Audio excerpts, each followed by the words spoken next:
Yo, yo, yo, yo, yo, yo, yo, yo, yo, yo, yo, yo, yo, yo, yo. What's going on? What's popping? Everybody, how we doing? How we feeling? It's your dog, Toddy, checking in with the Waffle House tonight. Welcome in, welcome in, welcome in, my friends. How's everybody doing, man, on this nice Friday night? Excuse me, y'all got my hand on sound effect, but how everybody doing on this nice Friday night? Let me pause it. Let's go keep going on. This is the Waffle House, man, not the radio station. But how we feeling, man? We made it to another Friday, God willing, so we gonna come in here tonight and chit chat, talk our SHIT. Y'all know how we do it. Y'all know how everything go. So come on in. Make sure you do hit that like button for your dog. Help us stay in your algorithm. Help us stay YouTube algorithm. If you happen to be watching on Twitter or X, help us stay in the Twitter algorithm as well. So how we feeling, man? What's going on, everybody? Daniel checking in. What's going on, Daniel? Say, yo, my dog 3 Dirty in the building. Yo, what's happening? And also, y'all make sure, hey, it's the Waffle House. We're in place your orders. You know what I'm saying? Y'all know how we do it. Place your orders. If you want something to drink, let us know what you want to drink. Y'all know we got a full bar in this Waffle House. Rep your zip code, wherever you at, wherever you from, or wherever you trying to be. You know what I'm saying? So let us know. Let us know. We got Dr. Slickness in the building. Hey, what's that, Doc? What's poppin'? Doc says I just came on YouTube to see if there's any new Falcons content today by anybody. And this came up first. Let's go. Welcome in, bro. Welcome in, my friend. What's happening? Big Ron Thomas in the building. What's going on, Ron? What's happening, man? What's up, Toddy, aka my brother? What's happening, brother? How's everything going? Got our other brother in the house, James. What's going on with your dog? What's popping? Mills in 1967 in the building, repping that 910 North Cackalack in that building. What's popping, North Cackalack? We got our bro David Starks in here. What's happening, Dave? How you doing tonight, bro? What's happening? T Terry in the building as usual. What's happening, Todd? I need some boiled eggs and pan sausage. Let's get my dog his meal out of it. Quick, fast, in a hurry. Quick, fast, in a hurry. We got our brother Travis in the building. What's going on, Travis? How you doing tonight, bro? It's a big 478 injury. Shout out to the whole 478. Howes County, Bibb County, Paulding County, everywhere. The whole 478. What's happening? So it sound like we was at the Harrison Road while I said, I did. You right. Let's ring the bell for that. Oh man, all star with bacon and a tall cold glass of orange juice. I got you, dog. Oh man, David in the building shot of that jike. Some of that jike in the butt. Wise of the chase. I got you, big dog. I got you. We got you in the house, in the building. 3 days that we need to be patient, let this thing unfold. Yeah, we definitely do. And unfortunately for us as football fans, man, we kind of hit that dead period of the season, man. It's gonna be, we gotta wait to training camp, so we got a little while to wait, But we go through it every year, so we should be used to it, but I'm really not. I guess I'm used to it, but I don't particularly care for it. Demetrius in the building. What's going on, Demetrius? How you doing, bro? Appreciate you coming through. Says, let me get my usual triple hash brown with Angus burger and some raisin bread with a Sprite soda. I got you, dog. I got you. I definitely got you. 330 repping that 252 Eastern North Cackalack in that building. Let's give a shout out to the whole 252 in the house. James says, share the live and smash the like button. Please, y'all, please smash that like button. It definitely helps me. Y'all definitely helps the channel a lot, man. So thank you in advance. Thanks for that also, James. I do appreciate that. John Higgins in the building. What's happening, John? Title with it, do 400 pounds of ATL. Shout out to the whole ATL. I'll take 2 eggs over medium, 5 strips of bacon. Plate full of grits with butter, Tito's, vodka, and that cranberry. Oh, I used to smash that Tito's, man. I used to call it Tim Tebow back in the day. So appreciate you coming through, John. Appreciate you coming through. Yo, before we get to the football, man, y'all know I've been talking about the little the Kendrick thing for a little bit. Did y'all see the show? Did y'all check out the show? Did y'all check out the concert? They showed it on Amazon Prime. Was anybody? I don't know if we have a lot of people that tune in from Cali, but was anybody lucky enough to go? I watched it here at the house. I streamed it on Amazon Prime. It was pretty dang dope, man. I enjoyed it. I thoroughly enjoyed it seeing mostly all the West Coast artists come out there.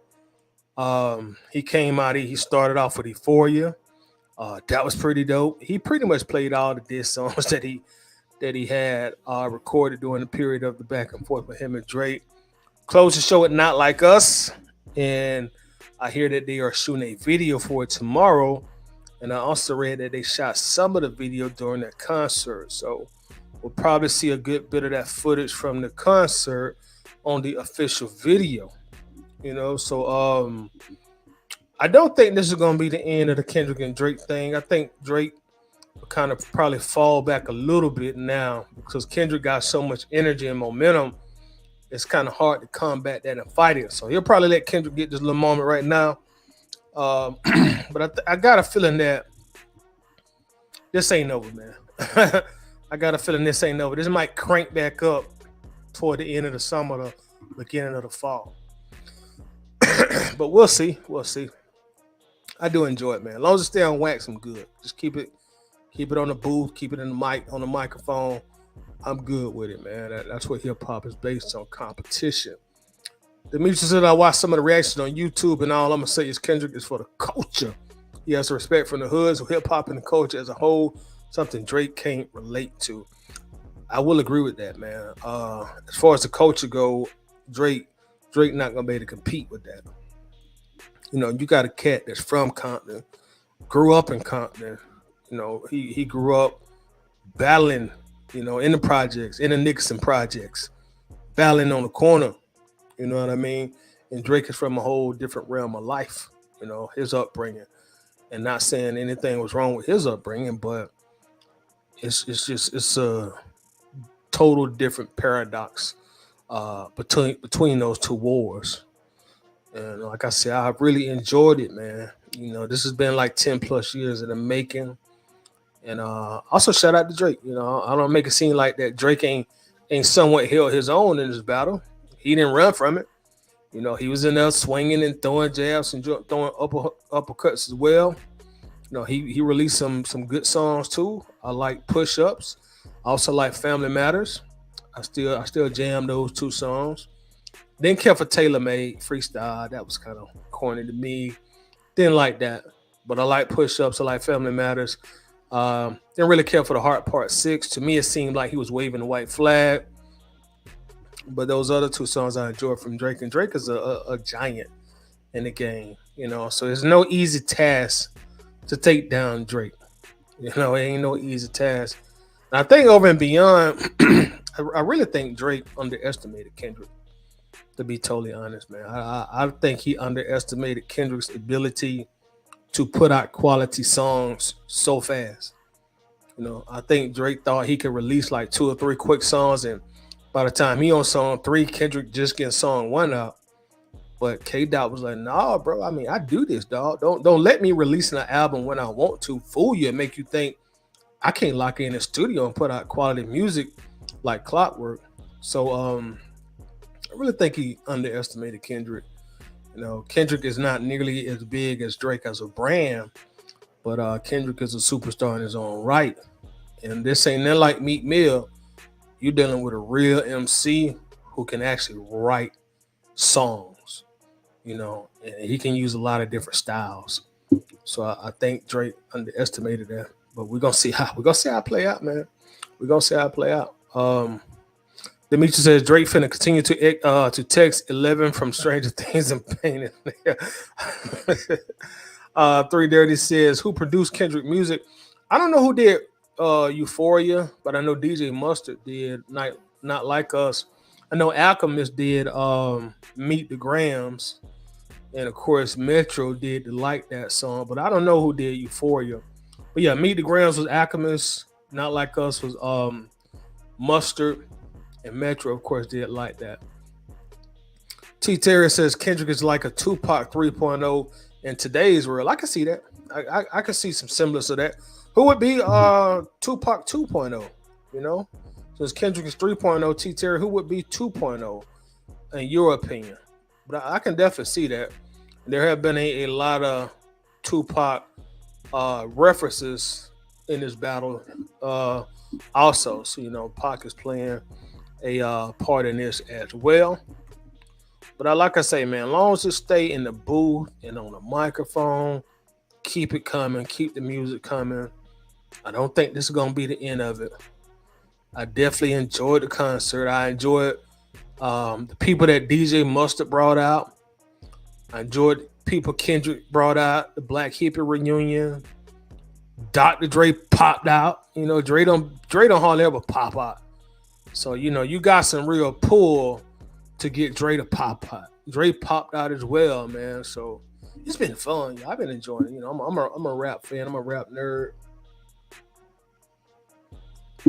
But not like the younger generation. Like I'm not. This is why I got to get my old man on. I'm not as big on these a lot of the newer rappers, because there's a big generational gap there, But the Drake Kendrick era, and then on up to my era and a little bit past my era, I'm really in tune with that. There's a couple of the newer rappers that I like. Not a lot of them. There's a couple I rock with. But if you like 35 plus, I can buy it with you. If you 23, 24, 25, 26, you're a little pad, you ain't really my era. Wallace in the middle. What's going on, Wallace? Says, what's good with Chatty? Back with the Waffle House. Yes, we are. Give me that all-star breakfast, scrambled eggs with cheese, grits with a plain waffle, and butter, and serve in a big glass of Orenthal James. Let's get it. I got you, bro. What's happening, Wallace? We got our boy Larry from the Dixon Way in the building. What's going on, Larry? Y'all make sure to check Larry out also here on YouTube as well. Does a lot of great, of course, Falcons content and just a lot of great content in general. So if you're not already subscribed, make sure to show them some love. Larry and his wife Shonda. What's up, Toddy? Cheese egg plate, double hash brown, scatter, smothered, and covered with a tall glass of Orenthal James with a dab that crown. Raise the bell for that. That crown. You don't want no coat with that crown, or you going straight like that. Got a dog King Atlanta Sport of the building. Where you been, King? Boy, I ain't seen you in a minute. I know you come through and show some love in the comments, but it's good to see you actually on the stream. It's been good, man. How you been doing? How's everything been going? We got a guy. Shout out to John also for this super duper chat. Appreciate you, John Harris, as always. Show so much love and support for the channel. Thank you very much, brother. Ring the bell for that. Let's see, your first two drinks are on the house, also, John, to show our gratitude. You know what I'm saying? So whatever you want from the bar, let me know. First two drinks are on the house. Appreciate it, bro. Says eating light tonight. Okay, John getting his summer body ready. He getting his summer body ready. I feel you, bro. Eating light tonight. Give me a pork chop. You gotta say pork chop sandwich on colonial bread and a sweet tea. Let's order up. Order up. Wallace from the 912 in that building. Shout out to the whole 912 Savannah, Hinesville, everybody that speak that Geechee language up there, even going up to Charleston, South Carolina with that Geechee. What's popping? What's going on? Yeah, so let's get the show on the road. Cut the music, DJ. Cut the music. Before we start, let me still do this. Let me go ahead, because I'm 15 plus minutes in. So let me go ahead and drop this link here, y'all. Anybody want to come on? Just click this link that I'm about to put in here. Give me just a moment. Drop this link and get this show on the road. Get it on the road. So if you want to come on, just click that link. And for anybody that don't normally come on, man, don't be shy.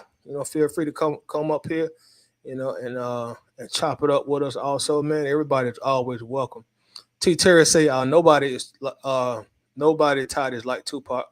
All eyes on me is the best. Okay, I did where you're coming from, man. Tupac probably is in my top. Well, I ain't gonna say probably. You're like one of my top two favorite rappers, like Tupac, Andre 3000. Those are like my top two. So shout out to Pac. Happy belated birthday to Tupac. Also, I think Tupac's birthday was June 16th. So a little bit less than a week ago. So rest in peace to Tupac, and happy belated birthday to him as well. King Atlanta Sports, I want the Atlanta Bird Gang special. I got you, big dog. I definitely got you. So let's get this show on the road, man. Let's start off. Michael Penix has finally signed his rookie contract. It was reported that he signed his rookie deal earlier today. So congratulations to Penix on that, making it official. Let me see here. It says rookie quarterback Michael Penix Jr. And the Atlanta Falcons have agreed to terms on his rookie contract. The number 8th overall pick gets a 4-year deal worth $22.88 million. His signing bonus is $13.46 million. So, he has officially signed with the ball club, so he's in there like swimwear, as they say. And I think that makes most of all our rookies that we have signed. Who have we not signed yet, y'all? Who of our rookie class have we not got on the contract just yet? We got Penix and I think there's somebody else we haven't signed yet. Hold on just a moment.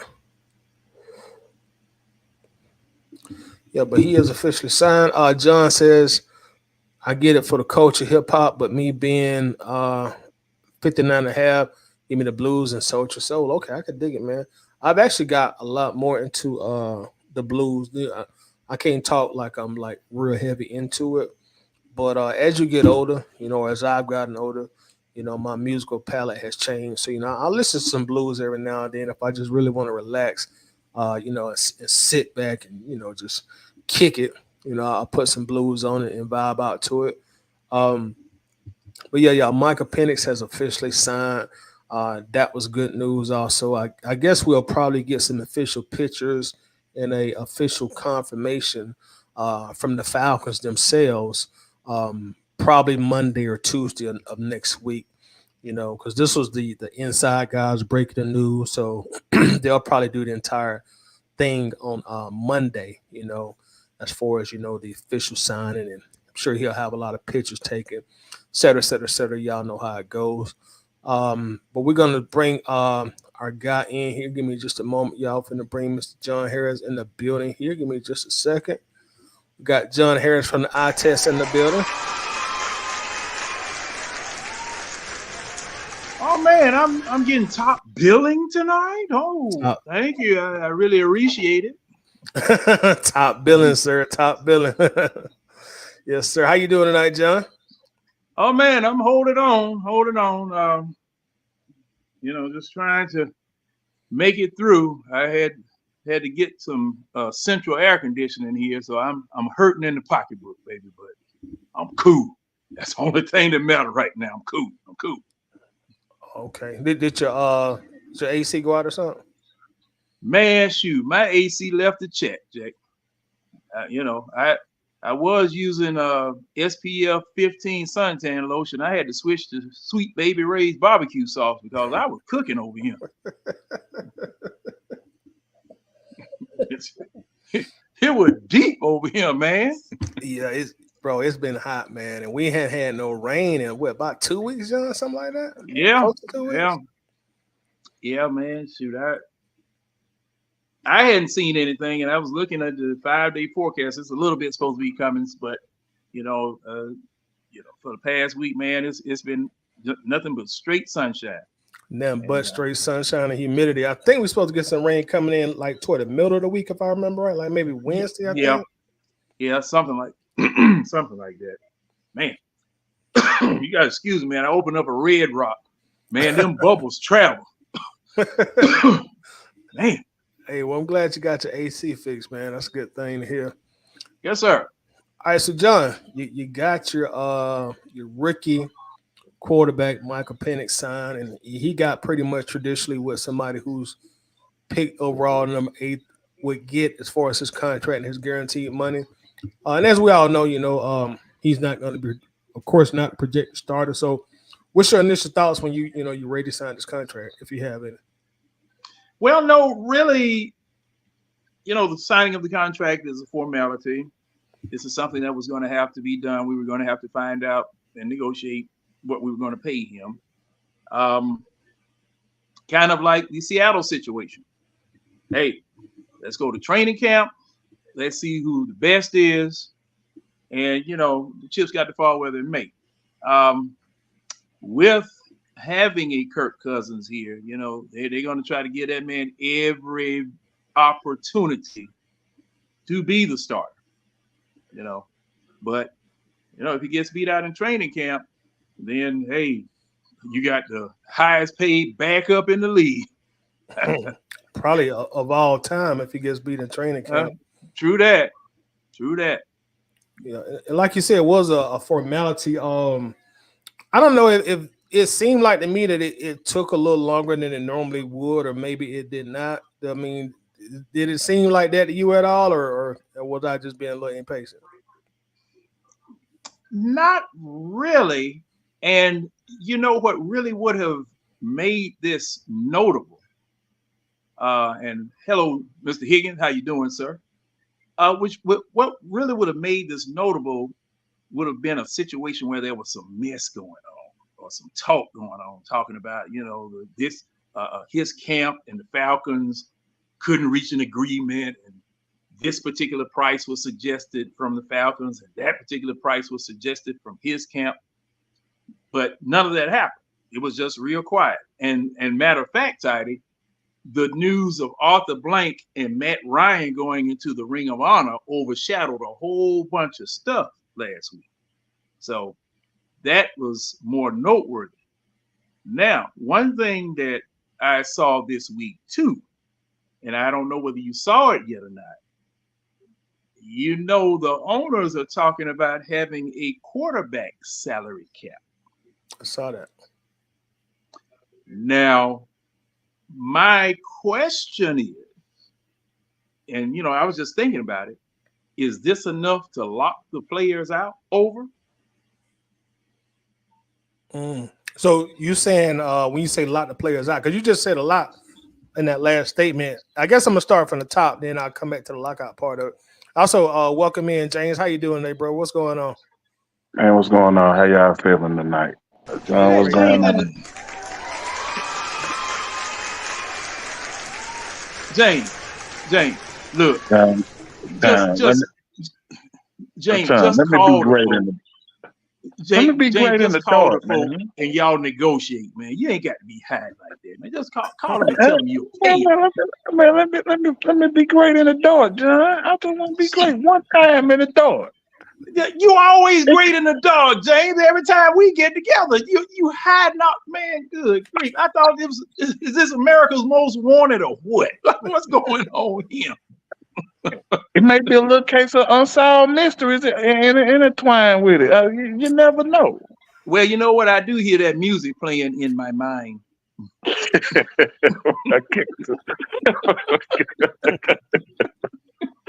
Man.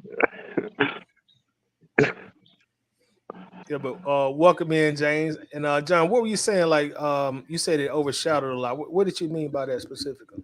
Well, that was, good news. I mean, because you had a couple of days of people discussing and going over old chestnuts, as the old folks say, about Matt Ryan, whether he deserved. Okay, it started with, okay, he deserves to be in the Hall of Fame. Then, it went on to where, well, was he good as so and so, and was he good as so and so, and those old debates came back up, and then Arthur Blank being put in also, and there was no way he wasn't going to be put in, and he was really grateful for it because from what I heard, and I didn't see when Arthur Blank got the word or whatever, but he said, people were saying that he was very moved and touched by the gesture of the Atlanta Falcons organization. And, we were talking about that, and we had no idea that Penix was going to get signed. And, this is just new news. This is just new news. That's what I was saying. Okay, got you. All right, so let's I hadn't had an opportunity to talk to either one of you guys about the Arthur Blank going into the Ring of Honor. I think you just indicated, John. I mean, we knew Matt Rhymes gonna go in there, but the curveball was when it was announced that Arthur Blank would go in there as well. What's y'all thoughts on that? I'm not saying I've heard anybody say anything bad about it, but I have heard people scratching their head like, okay. What's y'all thoughts? To me, it's like he bought his own ring to put himself in the ring of honor. Be honest with you. It threw a curveball to me just for a second, then I understood it. To leave it short, I was like, why he gonna put his own self in? And like, we got 2 NFC championship, but where's that Super Bowl ring? I think he should have put himself in once we got that Super Bowl ring that is brought back to Atlanta. Then I think it's a little bit too soon, but hey, he's in his 80s, so that's where the understanding comes in at too.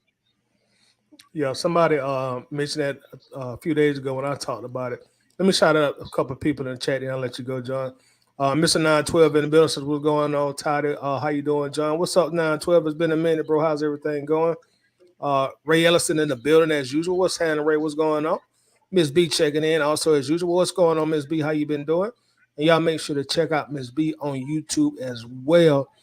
Does some excellent Falcon content. So if you're not already subscribed, make sure to show her a bunch of love and subscribe to the channel. Wallace says now the whole draft class is signed and okay. Thank you, Wallace. You always come with the information. And now we'll be ready to go when training camp starts. That's great news. That's excellent news. Wallace says also Penix was the last one to sign his contract. Okay, yeah. Wallace, did that take a little longer than normal, or am I just tripping? But go ahead, John. What was your thoughts on your owner going into the Hall of Fame? And it was presented to us as a surprise to him. I'm kind of like James to this extent. There was no doubt that Arthur Blank was going to go into the Hall of, into the Ring of Honor. I think that he does deserve it.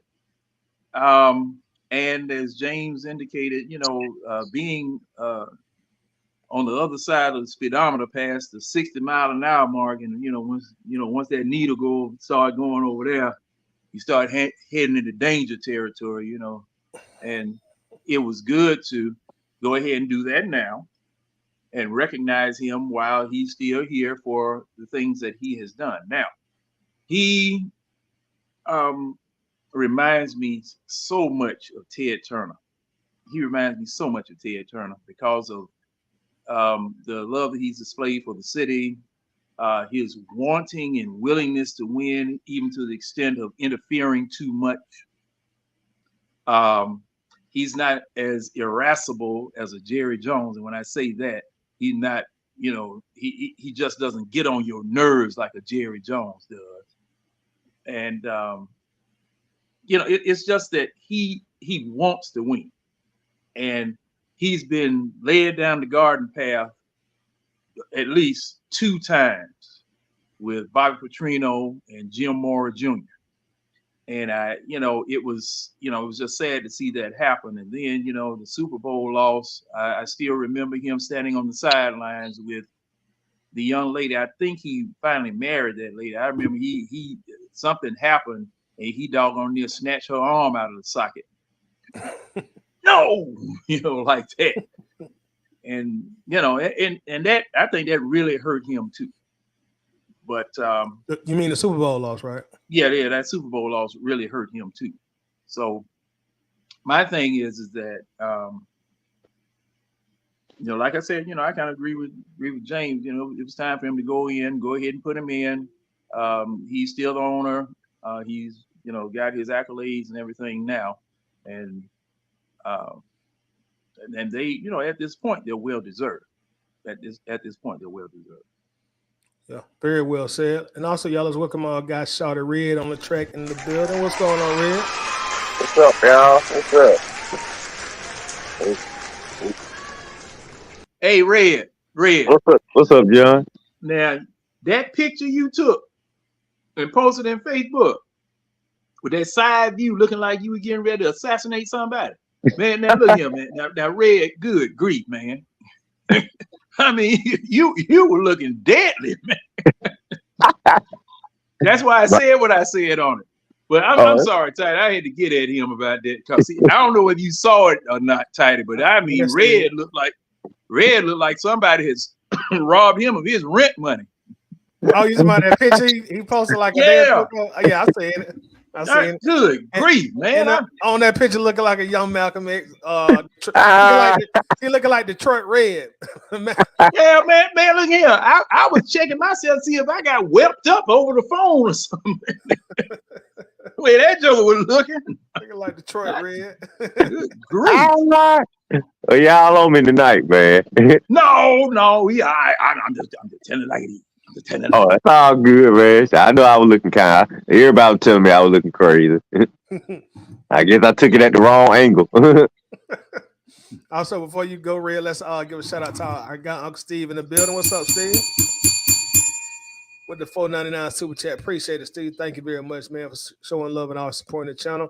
And if you're not already subscribed, make sure you subscribe to Uncle Steve at Uncle Steve's Lounge for some of the best Falcons content on the YouTube platform. Show him some love. Steve said, what's up, fellas? And Tidy, it's been about 3 years, and John still hasn't replaced that 12-inch TV. He used to have it behind a chair. Save John's TV.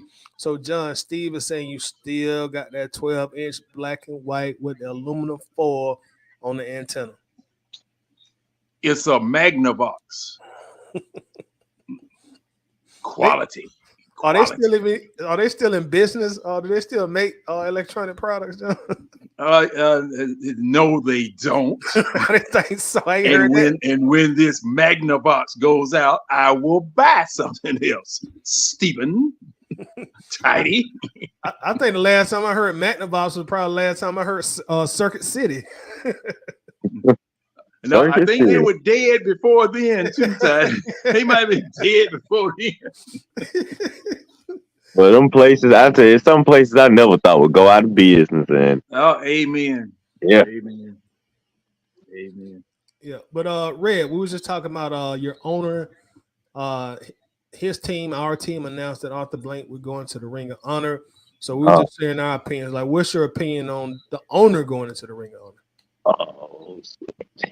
I was kind of confused for a minute because I'm just thinking, how's the owner putting himself in the Ring of Honor?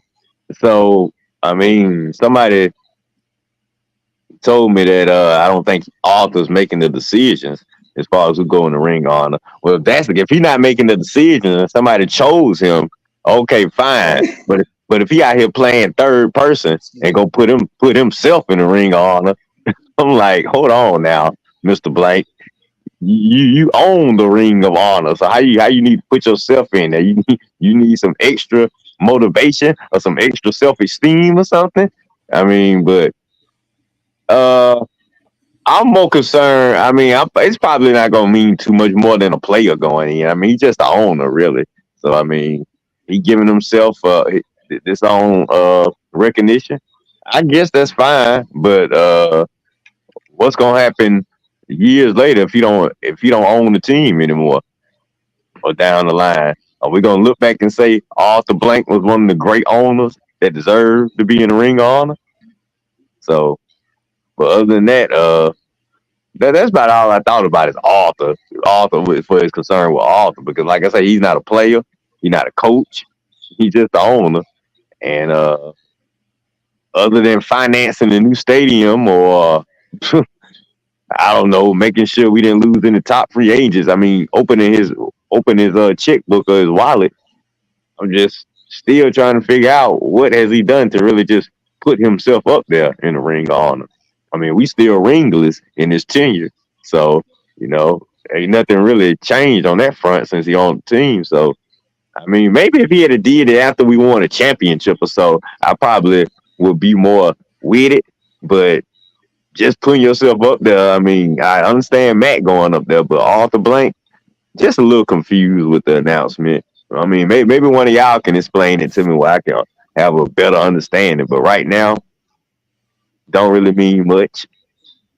Because like I say, he's not a player or a coach, he's just the owner. Go ahead, John. I got a question. Is Jerry Jones in the Cowboys Ring of Honor? That's a good question. I don't think so. That's why I was wondering. Like I said, I don't know if I've never heard of any owners going up in their own Ring of Honor. That's why the whole thing just confused San me. Francisco, Eddie DeBartolo is in theirs, isn't he? Oh, he is? I think he is. But and that was after he left, if I'm not mistaken. Well, I can more so understand that one than Arthur Blank. You got to think Eddie DeBartolo was a key figure in the Niners having all that success back in the 80s. And on top of that, he was kind of forced to give up his team to his nephew or his sister, who pretty much turned it over to his nephew. They were cheap. Yeah. but yeah, right. Even though they were, you know what they were doing, John, there's still plenty of folks in that organization and that community who are gonna look to Eddie Bartolo with positivity, because like I say, he bought them 5 Super Bowls in his tenure, 4 in the 80s. They pretty much was the team of the 80s. And Eddie Bartolo, I mean, he was a key figure during all the times. I mean, they were cheating. He signed a lot of contracts. Maybe he shouldn't have signed. He obtained players maybe he shouldn't have gotten, especially for one season, just to get rid of them. He was maneuvering around the salary cap. Yeah, he was definitely maneuvering. Doing some old underhanded stuff, and it was something else that he did. I think he wasn't he one of the first owners that had chartered flights for his team and stuff. I might be wrong, but I know that you're probably right. And there was one notable player that there was a lot of stuff that came out that they played with the salary cap and paid him under the table. Y'all know what I'm talking about? Dion? Yeah, Dion. Every player. That's what I was talking about. The player he got for one season and they had to move on from him. Yeah, see, so I guess we not doing it right, Toddy. I guess we ain't doing it right. That's what it is. We cheat. We try to pump crowd noise in. The other teams try to cheat to actually win on the field. So you're right. We're doing it real wrong so far as our cheating go. How the old saying go? If you're not cheating, you ain't trying. You ain't trying. Yeah. So also let's welcome Slim in the building. What's up, Slim? How you doing, man, bro? What's up, everybody? How you doing, Slim? What's up with y'all, man? Y'all boy good? Hey, doing great, man. Doing great. We was all giving our opinion, Slim, on Arthur Blank going into our Ring of Honor. What's your opinion on the owner going into his own Ring of Honor? You know what I think it is? I think it's Arthur Blank trying to pat himself on the back, because I think it's more about he looking at his age and he realizing, shoot, man, I got to get something. I want to be able to celebrate what I did while I'm still alive. So I think that's what it is. Like, he want to put his name up there forever.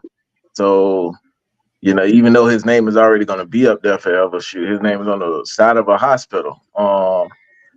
But I think this is one of the moves where he's trying to pay recognition to himself, give himself a pat on the back while he's still alive, man. Because a lot of times people don't tend to honor folks until they gone. And I think that's just what he's trying to do, man.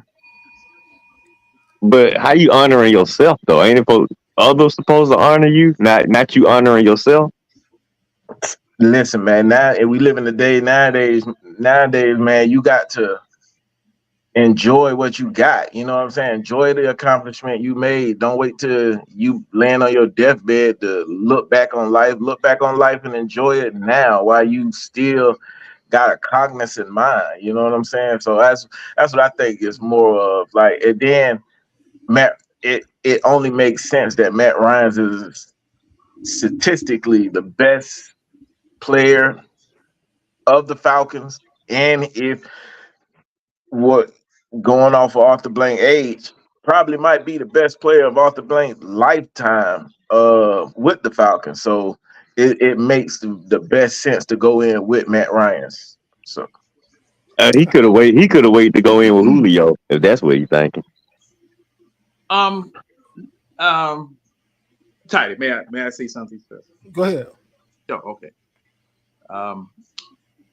People of my age and older, if you were raised properly, you didn't toot your own horn. Right. You didn't toot your own horn. And I believe I've said this when I'm about to say before. This old country comedian said always, he said, never pat yourself on the back. Remember, it's not the whistle that pulls the train. And us knowing this, you have some people that will be out there wanting to pat themselves on the back. But Arthur Blank, and this is just my opinion, Arthur Blank does not appear to be one of those types of people. Ted Turner wasn't one of those types of people. When you have award ceremonies in your own venue, okay, and they decide to award you or you get awarded, 9 times out of 10, it's not you doing it yourself. Right. It's people that work for you that, appreciate what you do. And, they decide to give you either an honorary title, give you some accolades, speak highly of you, all this type of stuff. Because just like retirement ceremonies, when people get ready to go, you got people that'll stand up there and, some of them be telling the truth, some of them be lying about how much they enjoyed working for you and how much they enjoyed, being around you and what you meant to them and all of that. And the thing that I'm saying now, the younger people now, they try to walk in the door famous. Hadn't been around enough to sweep up a cigarette butt on the floor, but they want to be president as soon as they walk in the door. They want, they're talking about their legacy and they're only 20 years old. You got potentially 40, 50, 60 more years to write your legacy. And what you do at 20 years old, the book isn't finished yet. They got to watch out for their brand, John. That's what it is. That's what I'm saying. They're watching out for their brand. But the thing is that there's a scripture in Proverbs saying, and man, I find it true more and more because I used to work for some booger bears. I heard that word in a while. Man, look here, man. I mean, these jokers here, man. Look here. You ever work for somebody that you were ashamed to introduce to your family as your boss? I had some of them. I worked for some of them. And like I said, this scripture in Proverbs says the day of a man's death is greater than the day of a man's birth. Yeah. Because of the fact when that man dies, he's written his book. When he's born, he don't know what the book is. And sometimes it takes 25, 30, 40 years for the person to realize that they're writing the book and to try to get themselves right. Hey, and become a man and take on responsibilities as a man, handle yourself as a man. So, the generation now, like I say, they want instant satisfaction. Yeah. But, looking at Arthur Blank, looking at Ted Turner, looking at, just like, and Willie Mays just passed this week. Rest in peace, Willie Mays. You look at this man's 93 years of existence on the planet, the part that we know about, all the things that he suffered through, all of the racism that he saw. And he said that baseball helped him forget about that stuff. Playing baseball helped him forget about that stuff because I could imagine, because my father told me it was rough around here in Atlanta back in the 30s and 40s. He said he had to go to California. He stayed out there in California for 10 years. I almost wasn't here, which I'm sorry it happened. I'm here, but I almost wasn't here because he didn't want to come back. But the thing is that looking at him. Let me encapsulate this because you know how I get. I don't think that this was his idea, him going into the Ring of Honor. I think the people just nominated. Hey man, may as well put Boss on in there now. So Boss, he ain't getting around like he used to. Yeah, that's I kind of heard that too. Yeah, you can see that on a lot of the latest films. And let me hit a few of the comments real quick, y'all, and we'll keep going. Brian Peoples in the building says, "What's up?" Mr. 912 in the building. What's going on, Mr. 912? Says, "Oh, my bad, Todd. I forgot more than 2 waffles and a sausage and a coffee. We got you. Order up, bro. We definitely got you." Uncle Steve makes a point that I've heard a few of y'all make. He says, Red's point is valid, but being brutally honest, they may be trying to give him his flowers before putting flowers on top of him. Valid point. I heard somebody else say that as well. Tremel Thinks Culture says, this sounds ridiculous. Who you talking about, Tremel? Who sounds ridiculous? Wallace says, no, Ty, it didn't take any longer. You just tripping. Okay, appreciate it, Wallace. Thank you, Wallace. Good thank grief, you, Wallace. Let me ring the bell for that also. Bill, hey, Ty, your stomach hurt? he went. Take this with you. Hey, nice body shot. Wallace took a break from his cartoons to get that little joke in. Tremel says the organization inducted, off the blank end. Shout out to Raheem Morris. And that's probably true. Brian People says, to answer Ty the question, let Penix sit for about 2 years so Kurt can play out his guarantees. Ms. B says, oh, he looked different. Who you talking about, Ms. B? Brian People says Ward Dunn is a minority owner, inducted him in. Okay, so we may have some clarification on that also about Ward Dunn putting him in as well. They have a great relationship, those two. Yeah, you can tell when they talk. Is Ward? Wait a minute, Ward Dunn in there? Yeah, Ward Dunn in. Yeah, he's been in there for years now. Okay, I remember John. I think I heard John mention his name the other night. Yeah, when he went in, John, like 17 or 2020. When he went in, Slim. It's been a few years now, though. Yeah, Ward Dunn, I think. The 2020. He went in. Yeah, because Ward Dunn. Let me see. Hold on. He been in a while. I can't remember when they put him. He went in. I think I might have been at the game he went in. But I know he in there. Oh, damn. Well, you definitely know he went in. Yeah, he definitely in there. I remember seeing all the pictures. Yeah, he went in. Oh, yeah, I read his name off Wednesday night, didn't I, Red? Yeah, that's why I think I remember you saying his name. Yeah, I read his name off because I read the people that were in there, but I didn't say the year, but I know he's in there. Yeah, so he definitely in. Wallace also said this was well deserving for whoever runs the Ring of Honor for our Falcons, and I'll put Mr. Blank for all things. Well deserving for who? For one person. And the things he's done for the community. Now he has done a whole lot for the community. So I can see that. And I think that was a big part of why Ward Dunn went in there also. We got Larry checking in for the Dixon Way in the building. Larry, what's up, buddy? Larry? I ain't seen you in a minute, boss. Me neither, man. How was the vacation? Oh, good. If you like driving hydroplane through water. But I'm reading 2017. 17. Okay. That's what I said the first time. Regardless. You know what I'm saying? But, John, let me ask you one quick question. I'm sorry. Yes, sir. Okay. Now, granted, I agree. I think Arthur Blank didn't put himself in there, but I think how Uncle Steve said, you give the man his flowers. The man did what he did for the Falcons. Literally, the Falcons didn't have a back-to-back winning season, except under Arthur Blank.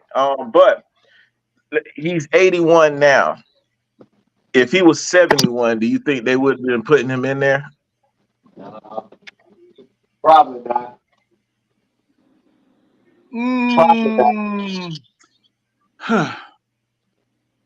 With what had taken place from the time that he bought the team, history being the same. Yeah, I'm talking about 71 years 71 today. Let's say he's 71 today. Do you think he would be going in the Ring of Honor now? I don't. Possibly. No. And the reason why is that, 71, it's 71 that much different from 81 versus, it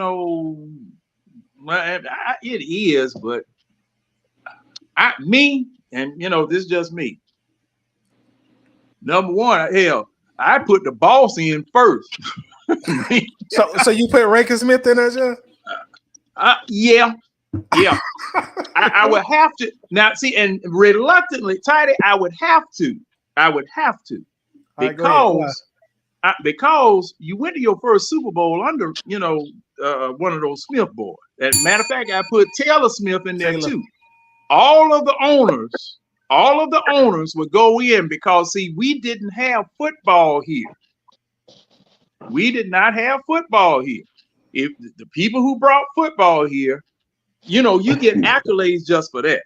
Now, messing up the franchise and not knowing how to steer the franchise, you save that for us to excoriate and run you across barbed wire for. You say, let us do that. But by virtue of the fact that you brought football here, hey, I got to give them some recognition and accolades now. I got to. Larry, what's your thoughts on this? Oh, I'm sorry. No, you go ahead. You go ahead. No, go ahead, Larry. Go ahead. I just think with Arthur Blank, I just wish he didn't do it on week 3 going against Kansas City. That's my biggest concern. Like, you don't want to go in the Ring of Honor with a team you might lose against. Like, come on now. So you say you want to go in there with an easy win? Don't schedule homecoming against the number 1 team. Yeah, don't do that. Well, you're right. What genetic defective decided to do that on that week? You know what? You know what would have been appropriate? New Orleans. Say it again. And you better beat them. You better win. And you better beat them. You better win that game. You better beat them. I don't know. Maybe Arthur Blank, because he's gonna bring a lot of old players in. Maybe that'll bring us some good energy, and maybe we can get the upset. Maybe that's their line of thinking. I don't know. But I mean, Kansas City. Well, like my man said, Kansas City, man. Come on, the world champs. Why y'all doing that? Cause see, the thing is now, okay, the dome is going to be full of both Kansas City, probably more Kansas City fans, and Falcons fans. Dome gonna be full. Okay, you don't have to have that type of ceremony in order to draw people. Well, you know what? The way our franchise is, that ceremony won't be a draw. That ceremony won't be the draw. It'll be the 2 teams playing. And I think they need to give out discounted tickets. You don't do that. Oh, that ain't happening, Slim. Slim, you right, boss. You right. I mean that no. Cause see, hey, if they do it at halftime and we down about 40 points. Come on, John. We're not gonna be getting that bad. Well, I hope not. I definitely hope not. But I'm just saying. I remember poor old Sylvan High. Shoot, hey, no matter who we were gonna play, we were gonna get messed up. Back when I was in school, old Sylvan High, man, look at here. We got stomped on homecoming as a matter of course. I mean, shoot, it was a Wheel of Fortune pick a score. Oh, I'm glad y'all talk about this because I really ain't put my thoughts on it except for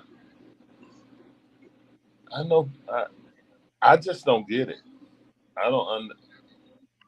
I think it's more of a mortality thing, guys. And I think it's more of a mortality thing with Arthur Blank.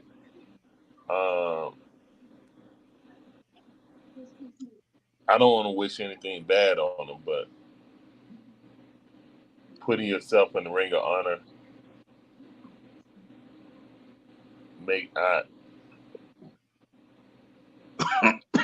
Good. I mean, seriously, like Larry, you think he put himself in there?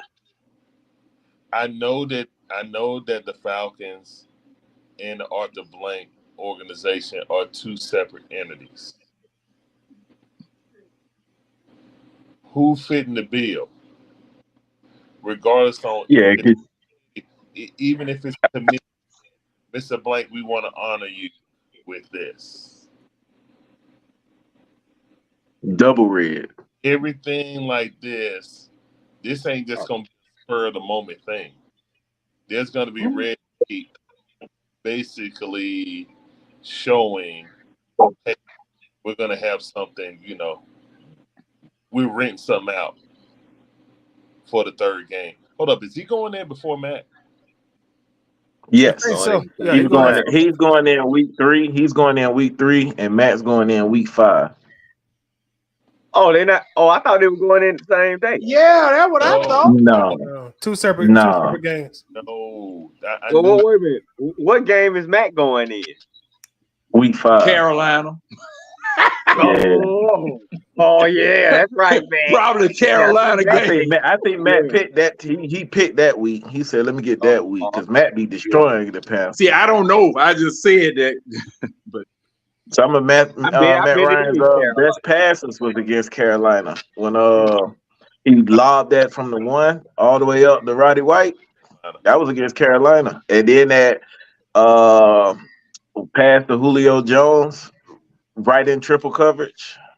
Mm-hmm. And he told the Panthers to get the F off his field. Off the field. Yeah. Real quick, y'all, got a super chat coming in from Brian Peoples. Thank you very much, Brian. Appreciate that. He said Kansas City is a primetime game Sunday night. So that explains it, y'all. Appreciate that information, Brian. That makes sense now that you realize that it's a primetime game. Arthur Blank is a primetime gentleman. We got to win. Okay, now is NBC. Now this is my question. No damn Ring of Honor. I'm not putting Rankin Smith in no Ring of Honor.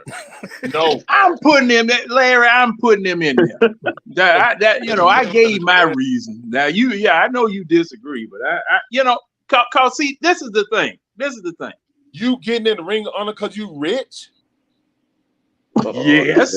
I don't know of any other. I don't know of a better reason. That's how Arthur. I don't know of a better reason. Cause look. Arthur Blank though. Look, now Larry contributes to the city a lot. Now, Larry, this is the reason why I say that. When the boss retired and has his little ceremony and all that, all of the people that used to work for him and everything, they come and boss, you were the greatest boss I ever worked for, and all this and blah blah blah blah blah, lying through the teeth. So I'm just promoting that same energy because I got to recognize that he brought the Falcons here. That's the reason. That's the only reason he brought the Falcons here. They got together. And after that, he went and sat in his office and didn't do nothing else.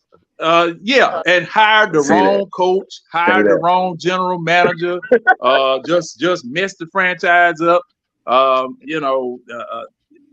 I think John, he like, what you do on Christmas morning. He gave us the Falcons as a Christmas gift, but guess what? He forgot to get the batteries. Hold on, we got somebody in the comment section banging on us.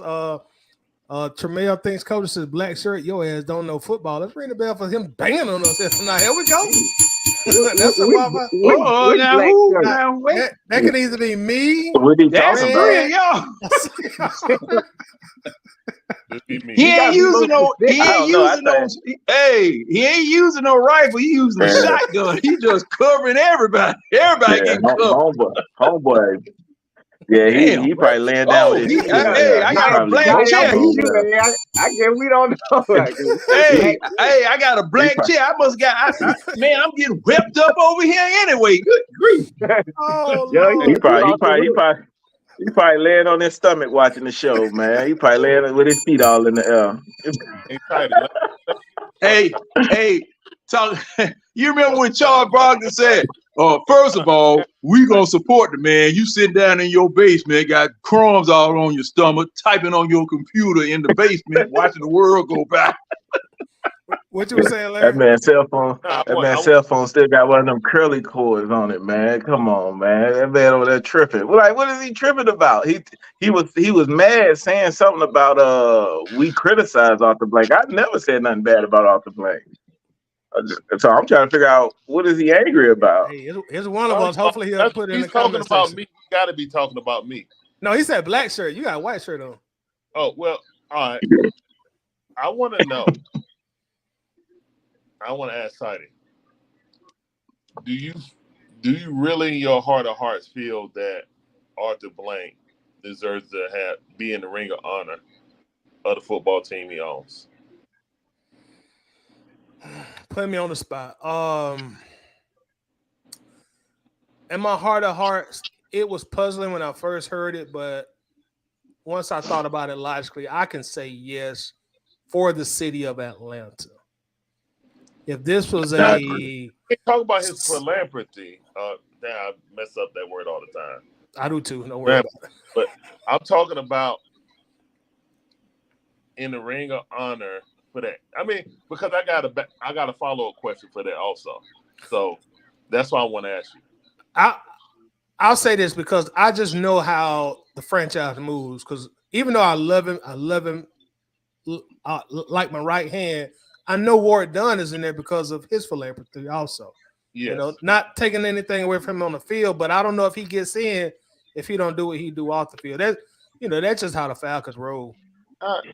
Okay, I see you like that, but I think Ward Dunn outside of probably Matt Ryan, like bringing stability because we all love Mike, but we know that Ward Dunn was the leader of that team. So I think that kind of like permeates, you know what I'm saying, why he's in there, you know what I'm saying? Kind of like Mud Duck, you know what I'm saying?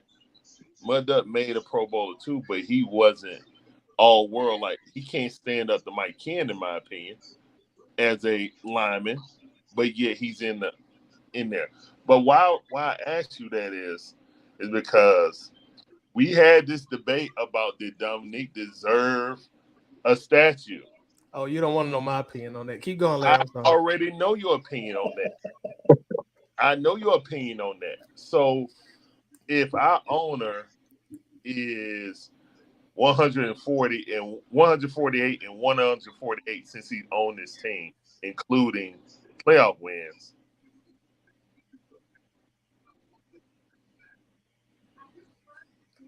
I get what you're saying from a football standpoint. That's why I asked you, did you feel like he deserved to be in there? Now, obviously, no one in this organization has won a championship. So being in a ring of honor is different than being a Celtic or being a San Francisco 49er. I understand that. You know what I'm saying? So I see both sides of the argument. I feel like it's more a mortality thing that won't get out or something like that.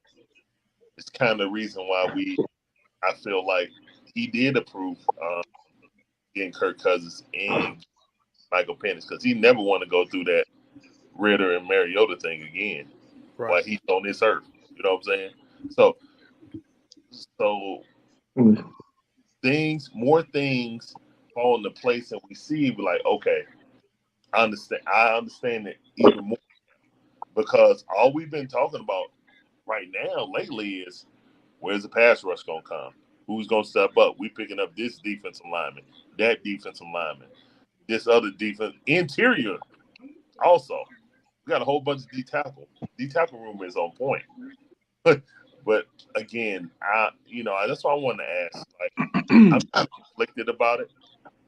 I've never really heard of any owner putting themselves in there. You know, if someone would have, if someone like the Hunt family, I know, the owner passed away. You know what I'm saying? So of course he's in it. That's the only time I ever even realized like owners having that honor. I guess Al Davis with the torch, you know what I'm saying, the Olympic style torch that they light every game. You know what I'm saying? That's a part of the start of the Ring of Honor for Al. You know what I'm saying? I understand that. I was just perplexed by it. I mean, But see, I think not saying he don't deserve it. It's just like I think owner and player type of thing should be separate. You know what On I'm a saying? separate field. Like if the city want to give him the key to the city for all that he's done for this city, Atlanta. You know what I'm saying? Because I think that he's one of the main people that help our convention, you know what I'm saying, center really become a world-class convention center with the whole Georgia Dome project and then moving it over to the stadium now. I always want to call it a dome, but they call it a stadium, Falcon Stadium. So I know what he's done for the city. You know what I'm saying? I think like the key to the city is more of a you see what I'm saying? Yeah, I totally see what you're saying. And also let me get this real quick super chat, y'all. Let me do a super chat real quick. Shout out to Brian People, so appreciate it, bro. So appreciate you showing love and support to the channel. Brian says, by the way, Matt Ryan going in against New Orleans. Then he says, my bad, fellas.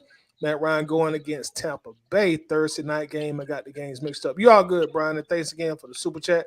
So it looks like both of them are going in on prime time games, and I'm sure they did that for a specific reason. All right, so y'all go ahead and respond. Thank you, Brian.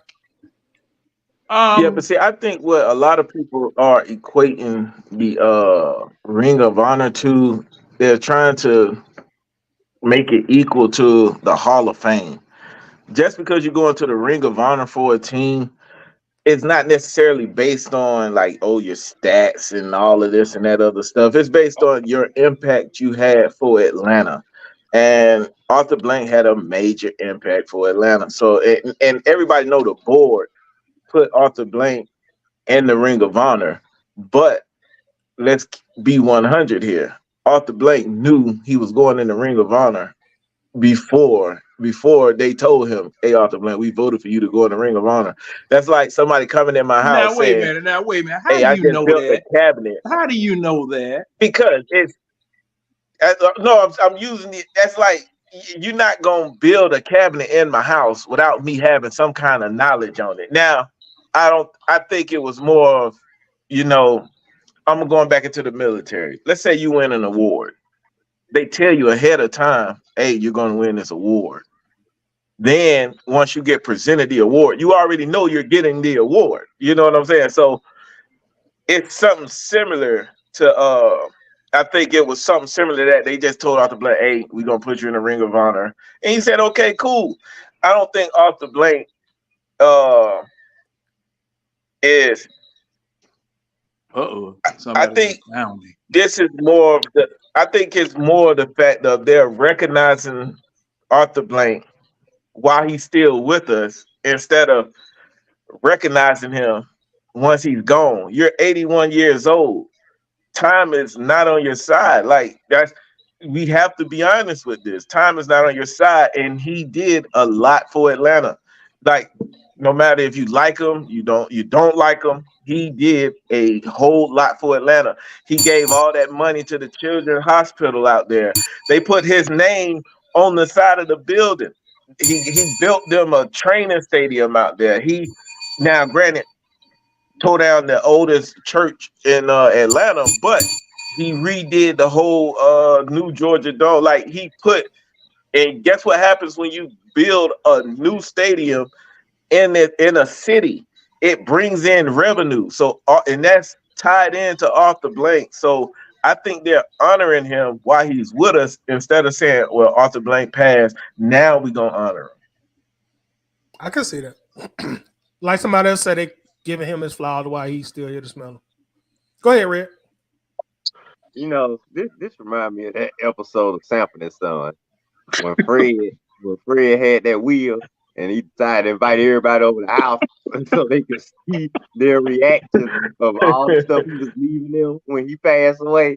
This kind of remind me of what Arthur want to see our reactions of how we feel of him as an owner when his name go up into the ring of honor because, like I said, most owners or whatnot don't go into their own ring of honor, not while they're here on Earth.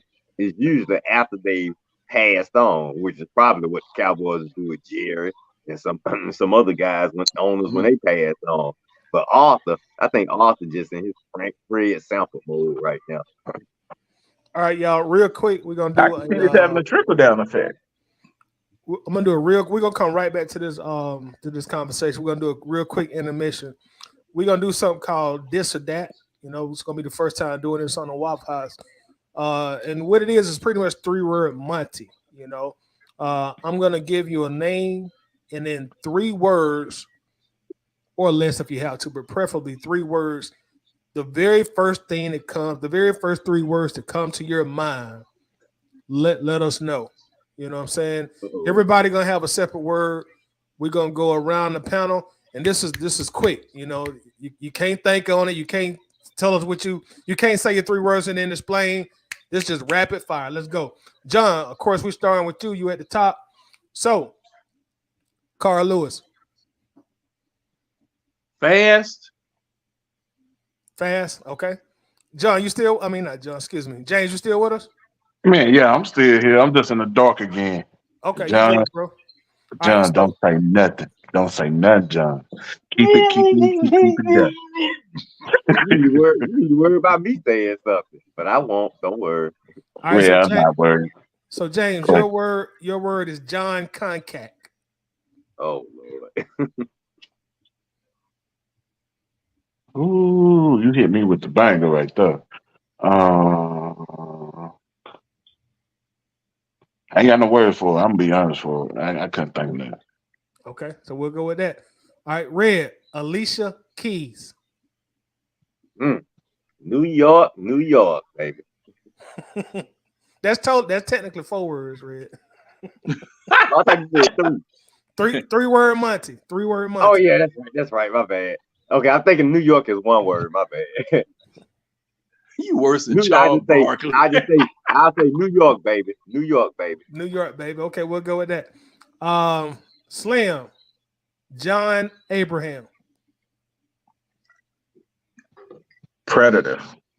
All right, we'll go with that. All right, so we back at the top with you, John.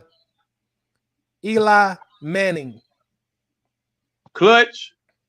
Winner. Run. All right, we get to pick 3 words? Yeah, 3 words. That's really what we aiming for. 3 words. All right. Okay. So James, we back with you. Harry Douglas. Harry Douglas. Oh, I got one for him. I'm gonna say a great slot receiver. 3 words. I was just gonna say that. All right, so You're Red, a little nicer than me. you got Rod Woodson. Second greatest cornerback. I could dig it. All right, and the final word gonna be on you, Slim. Travis Hunter. I'm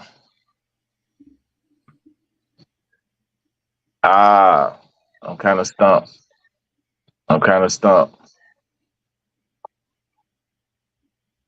I'm stumped on that one, man. You got it. I'm gonna say I am stumped. Hey, that's 3 words. You got 3 words. 3 words. You forgot who he was, Slim? Nah, I think that's the running back dude. That's what I'm trying to. Nah, he played wide Colorado. receiver and corner at Colorado. He committed to Jackson State. Yeah, and that's why I was stuck. I was like, is that the? That's why I was having a brain for. I'm like, is that the running back dude? Give me another one, man. That's that dog. All right. And James, you should have said drop the wide open pass. I should have said it, man, but he caught me on. He caught me with the good one. I was scared of that second word. I ain't gonna lie to you. I was scared. I'm glad he gave me Henry Douglas. Boy, I was so happy. For real. Yeah, and also we were talking about Arthur Blank and the Ring of Honor. We can continue to talk about that. Also, we mentioned earlier that Michael Penix signed his rookie deal. I want y'all opinion on something. Speaking of Michael Penix, should Michael Penix play this season? Meaning, should he get, any kind of, I don't want to use the word significant, or should he just be totally relegated to the bench? Sir, you're not going to play unless we up by 30 or we down by 30 with less than 6 minutes to go. Or should the Falcons look at it like, look, hey, man, we took the dude 8. If we get a chance, we're going to try to slip him in and get some reps, some game playing experience. Like, what's y'all thoughts on that? Should he be playing this season, or he just no, son, Gatorade, baseball cap? What you said.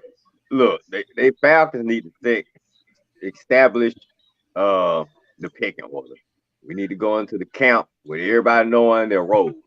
Right now, Kirk Cousins is the starter. Penix, you got to accept it, at least for this season. Kirk is the starter. There's no way he should not be the starter. Now, what you just said, are we up? If he comes in the game, we up by 30 or down by 30. You want to give him a few reps, just to get his feet wet in a game that's already decided. Okay, fine. But number one, no musical chairs at quarterback. Kirk is a starter, and that's how it should remain for this season. He would have to play completely like pure crap to get off the field. If Kirk gets hurt, okay, that's another situation. But as long as Kirk Cousins is healthy, Kirk Cousins is a starter. If you're up by 30, or we losing bad and you want to get the kid a few reps just to get his feet wet, that's fine. I think the Chiefs did something similar with Mahomes in the year that Alex Smith took him to the playoffs. But other than that, we don't need no instability. We don't need no controversy. Kirk Cousins is our starter. And the way he's been performing at OTAs and these mini camps, he's looking pretty good. So I want to ride that on to the season. Let's get a quick start. And Penix, don't worry, Penix, you gonna get your time, because of whatever Kirk does this year or even next year, you'll be coming in soon, but not this year. Let's let them learn, let them follow Kirk. That's the perfect guy to watch how a professional does it. You can look at his Netflix special if you want to do that, but still watch how a professional does it, and be ready to take the reins next season if we need it. The only reason you should be taking the reins this season is Kirk hurting. Very well said. Anybody want to add to that? Yeah, I can add on that. Me personally, I think he should be a third string. And the reason why I say that is because he needs to learn the game and use his talents when they're called on. But I don't think, let's say if Kirk Cousins get hurt. If Kirk Cousins is only down for a week or two, then you put Heineke in there. You don't put Penix in there, because then it's going to be hard to go back if Penix is balling out. You put Heineke in there. You make Penix earn his way on that field. You don't just, Kirk hurt, Penix you out there next. No, you make him earn it. And I think no matter what, he needs to sit this whole year to learn the game. Look at all those. I watch a lot of the OTAs with the new quarterbacks and stuff. Look at them. They all struggling. J.J. McCarthy struggling. They were saying Caleb Williams is struggling. A lot of them are struggling because they're still trying to learn the game. And then they're trying to learn the new rules and everything else. So I think the first year, regardless of what goes on, is Kirk Cousins, Tyler Heineke, and then Michael Penix. And then year 2, Tyler Heineke he falls off because he's going to get cut. I'm pretty sure he's going to get cut. Then Penix jump into the second shoot. And then either they have Paddocks or they got another quarterback behind Penix. And then after year 2, Kirk Cousins falls off, Penix take the ring. And that way he can learn the actual game and the speed of the game. He's going to get his touches in preseason, but even if they up by a lot, still don't put him in there. You put Heineke in there because, and I say this, you make him earn his way on that field, because look at what happened. Now, granted, I'm not comparing Ritter to know Penix. That's disrespect to do that. But what I'm saying is, when you give someone prematurely the hey, you're gonna be it, or you here now, and they end up messing up their confidence, it's hard for them to get that back. So uh I think he needs to learn the speed of the game, and that's what you got Heineke for. That's what you're paying Heineke for. You're not paying Heineke to just push Penix out there if something was to happen to Kirk Cousins. But if Kirk Cousins get hurt for the whole season, where he's down for the whole season, then you put Penix in there because he's the future. But if he's only getting hurt, if he only got hurt for like 1 or 2 weeks, no, you don't put Penix in there. Man, that's you know what, Slim.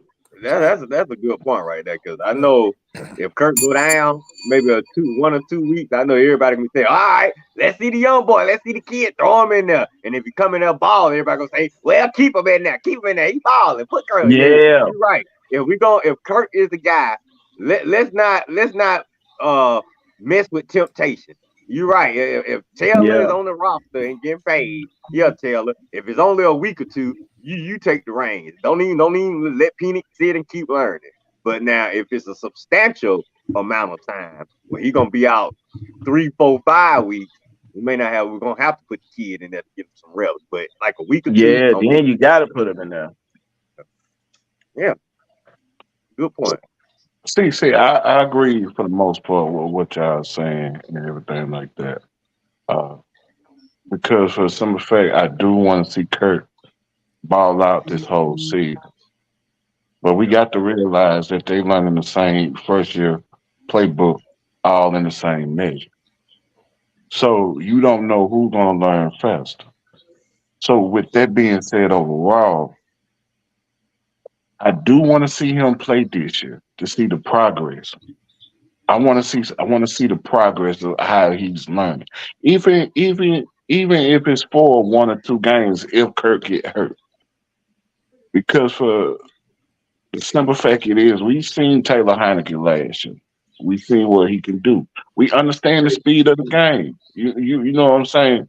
We understand the speed of the game and everything that plays a major measure. But overall, I do want to see the product that you invested this amount of money in to see where's the progress is going, because everybody gonna want to know how Penix is processing throughout this year. I know we got preseason, we got this, we got that, but it ain't nothing like a live game with the first string in. You see what I mean? So that's why I do want to see him. I do want to see him play this year. But if Kirk ball out, ball out. But this is a overall great situation to be in prior to what we have been in. Yeah, I agree.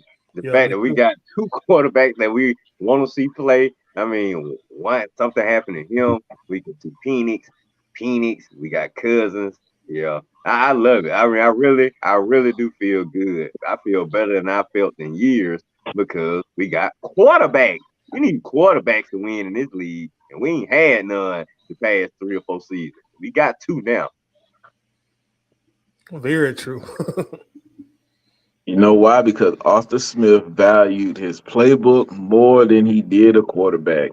And Arthur Smith was like, I can do it. I can do it without no. Because if you listen to how Arthur Smith talked, he was basically saying he plays positionless football. When a coach says that, that means your elite players are about to suffer, because that means he don't care if you get the ball or not. And he fought you tooth and nail when people was asking why you not using your weapons the way they should be used, because he played positionless football and he hid his quarterback, who was horrible, behind a running back. It's never going to work out like that. So when you hear a head coach talk like that, you already know your season done. I mean, I never had no faith in him from the moment we got his ass. I'm just so glad we got somebody now I trust and believe in. We got quarterbacks I trust and believe in. It's just like I say, Ty, it's just a whole different feeling on my team now. We got a coach that's competent, that know what he's doing, that won a ring, pretty much like Belichick, won a ring playing defense. Now he's given a chance to lead his own team, and I really think Raheem gonna do something. We got quarterbacks that got experience. We got quarterbacks that got lots of great intangibles that we can build and coach up, like Penix, Kirk Cousins. You are already there. That's why we expecting good things this year, because you are already there, buddy. You were just hurt last season. You coming back to pretty much finish your career on a high note. Yeah. That means taking us to the Super Bowl. You pretty much our Chris Chandler. You are Chris Chandler bridging to Michael Vick, which is Penix. And in that bridge, we went to the Super Bowl '98. Don't forget that. And remember, Chris Chandler was 36. He was 36 when Michael Vick came in the building. What's up, John? What I say? Now, let me say this. There is no proven recipe, because it can work either way. It can happen either way. The reason why I was saying when you were talking, Red, is the fact that when Michael Vick was drafted, you know what Dan Reeves was doing? His first year there with the Falcons, he was sticking Michael Vick in on certain plays. Yeah, Vick got a little playing time. He started 2 games, I think, when Chandler went down, right? Mm-hmm. He was sticking him in certain situations, letting him get, quote unquote, feel of the game and all of that. But, there have been situations all throughout the league where, the drafted quarterback beats out the free agent quarterback. Russell Wilson versus whoever that was out there in Seattle that he beat. Oh, no, you talking about I forgot the name, Matt something. I don't forgot his last name. Was it Matt? Was it Hasselbeck? No, it wasn't Hasselbeck. Hasselbeck was their quarterback. But he used to be the Chicago Bears backup, and he got a start of money to go start. Matt Nagy? He actually beat out 2 because he came in as a 3rd string. I think Tavares Jackson was 2nd string. He might have. He beat out 2. He beat out 2 because he came in as 3rd string. I forgot the starter name. That's right. Matt Flynn. Thank you, Brian. Matt Flynn. Matt Flynn. Okay. There you go. Yeah, I'm calling all kind of man. But see, this is the thing. You have a young offensive coordinator, which may create packages for him to come in. Then on top of that, are we really sure we're going to keep Heineke? We still may be getting rid of him. Because see that third quarterback aren't they supposed to be on the practice squad? Or aren't they? They're not supposed to be available. Inactive on game day. With the rule books now, you can sign a third quarterback, and it has to be on the active roster because of all the injuries to quarterbacks now, because it was like 63 of them. So you can have a third quarterback on your roster, but he has to be active. They changed that. Who was that? I think was in the playoffs, and they didn't have no quarterback. I think that's what made them change that rule. That's San Francisco. San Francisco. San Francisco. Yeah. That was San Francisco who got. They were decimated. Yeah, we can't do this no more. We can't let that happen again. Yeah. It was a record number of starter quarterbacks going down last year. Well, it broke the record. On top of that, and like I said, I don't know whether you're gonna keep Heineke or not. Yeah. We still don't know whether we're gonna keep Heineke. So, like I said, there's no cookbook. It works. Any way you want to do it, it works, or it can work. Just like New Orleans with Taysom Hill. They designed some Taysom Hill was a tight end playing quarterback. Well, the thing is, they had him starting as a quarterback how long did they have Taysom Hill? He was starting as a quarterback. It was the majority of the season. It was the majority of the Just season. for 1 year winning because he ran over us for 2 games. Yeah. He looked good against Yeah. Michigan. Like the legend of Taysom Hill is Atlanta killer. You know what I'm saying? But he don't do anything else against like real. But So- then the crazy part is what gets me about it is they know he's about to run the ball and he still gets good yards on them. Like he don't throw the ball. Like He was bigger than anybody that's like a else that Felipe we had. Frank. Once he got past the line of scrimmage, he was bigger than everybody else in the secondary. He was punishing folks. Yeah. He was punishing folks. You know, so like I said, you know, I don't know. You know, this Don't put any you know, there is no cookbook. There's no cookbook. So Yeah, that's true. I'm That's true. I'm about to say there's I'm just gonna wait and see what happens. because most likely I don't think Kirk Cousins playing in the preseason. I don't think he's gonna probably play in the preseason because there's really nothing you want to see. Like Why not? he's No. I gotta a lot of veterans. A lot of veterans. I gotta especially disagree with that one. I got to see Kirk Cousins at least. Okay, score me a touchdown, then you can go sit down. Score me a touchdown, lead the team down the field, then you can go sit down. For real. Because he might not even be cleared to play for the preseason. No, they say Well, if that's the case, then it's Penix time. If Kirk not ready, it's Penix time. But I think they're gonna keep Heineke in the because from the reports I've been reading, they saying starting the season it's for this team. I promise you that. Not starting the season.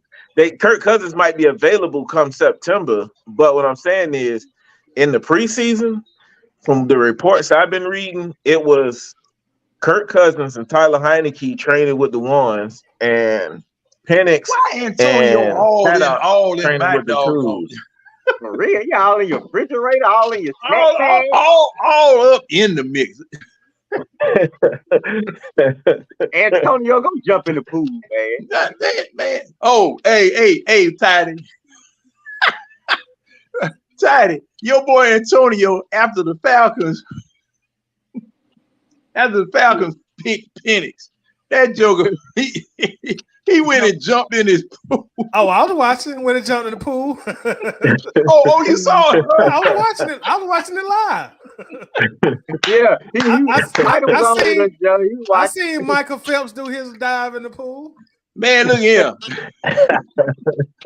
It was folk wet 2 houses over.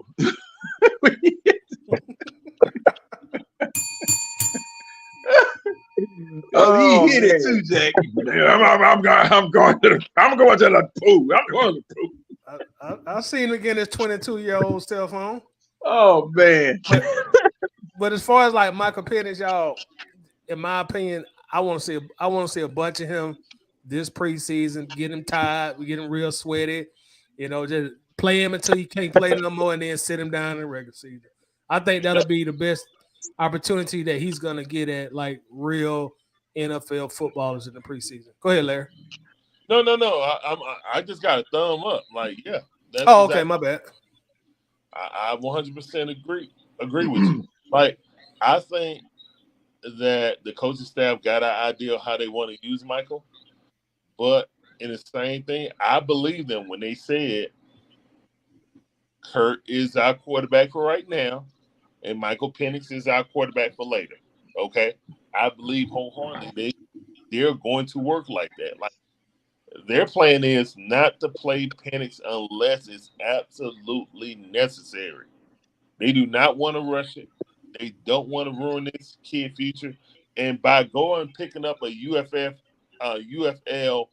right tackle, they don't want to subject him to McGarry being his blind side when he has an injury history. That's the main thing, guys. Like you going out and I know you need depth. I know you need depth at all stages on your offensive line. But again, making that a priority instead of, possibly getting one for loan to Jake Matthews being long in the tooth is kind of telling. So they may be thinking, hey, we may need to just throw a whole bunch of, batteries in the water and see if we find somebody who's possibly. Now, McGarry comes back and he's, pretty decent at blocking this season, pass blocking, because he's an excellent road grader. You know what I'm saying? But if he's better, got better feet, maybe took a sumo class or two to get that balance, then they won't have to worry about it. Then they may be more apt to say, hey, we may throw him out there with a couple of different plays, you know what I'm saying? But the thing is, what you were saying, that's cool, but you got to think about the contrast of player. Like Mike Vick was nowhere near as accomplished passer as Michael Penix coming in. So if you bring Michael Penix in, you bringing him in. And once you let that genie out the bottle, it ain't going back in. You know what I'm saying? So for me, the best way to start any kind of controversy and keep Kirk Cousins' confidence up, because if this team is supposed to make a playoff run, they need Kirk 100% the undisputed leader on this team, and everybody marching to the beat of Kirk O'Chains and not wondering, hey, we're going to put this kid in because, when we put him in a series or two, he's been looking better than Kirk. They're not doing that. I wholeheartedly believe let him work out and play as much as he can in preseason outside the second game when Kirk take the most snaps, or at least half a game. Because you can't do Arthur Smith. You cannot do Arthur Smith and say, he's a veteran, he good, especially if he healthy. No. It's a new offense, new offensive line. New quarterback, all new wide receiver core. Ain't nobody here. Offense coordinator, nobody got any cohesion outside of OTAs right now. Ain't no way he can just say, sit him down and, oh, no, he good, he a veteran. I know he know the offense. No. You still need timing with all these players. Kirk need to be like, yo, I need you to break here, not here. I know it say 10 yards. I need you to go 11 because it's a comeback. I'm going to throw it and hit you. You're going to make 10. You feel me? Like, that timing has to be established. It's only 3 games in the preseason now. And quiet as kept, preseason is needed, man. I know these guys play around the year, but they don't play with each other all year. Yeah, football is all about timing. Why do you think Tony G came here and all the wide receivers started learning his thing? He come catching balls an hour before the training camp. Now, trust me, me and my wife get out the training camp. We see this. Tony out there on the judge machine. Boom, boom, boom. Then you see more players come. Boom, boom, boom. Lined up. It's repetition, bro. I don't care how good you are. You think these quarterbacks and these wide receivers that's why they doing training camp. That's why they throwing 100 balls a day. You feel me? Like in the heat, in 95, 97 degree heat. Come on, man. I'm a firm believer of preseason personally. You know what I'm saying? Even as a former season ticket holder. Yeah, I don't like paying no prices, but I understand I don't want to be paying for regular season games looking like a dang on preseason. Because that's how we look coming out of the gate for the first 3 or 4 games under Arthur Smith. Literally how we look. Because we ain't got no cohesion because we coming in here learning a new system, Arthur Smith. Oh, nobody got to play preseason, man. Let's just let our young guys play in there. We just going to roll out the ball. Try to be at peak performance starting over. And we saw that. I told you this. But also you got to. This horse was too big for that man to ride. Look and see me. Oh man, I wish they had 2 of these. They need 2 of these bad because they need 2 of these bad, especially with only 3 preseason games. Man, shoot. John, you know all the money these players making. They ain't going for that. Well, see, and that's the problem. They negotiated that out of their contracts. Yeah, they did. But They negotiated What's that out wrong of the with that? contract in the collective bargaining agreement. And see, thing is that okay, next year they're going to 18 games. 18 games is coming. 18 games is coming, and it's coming soon. Yeah, it's coming. All right. It's definitely And coming. thing is that all right, you got to be in some shape to play 18 games that are going to count.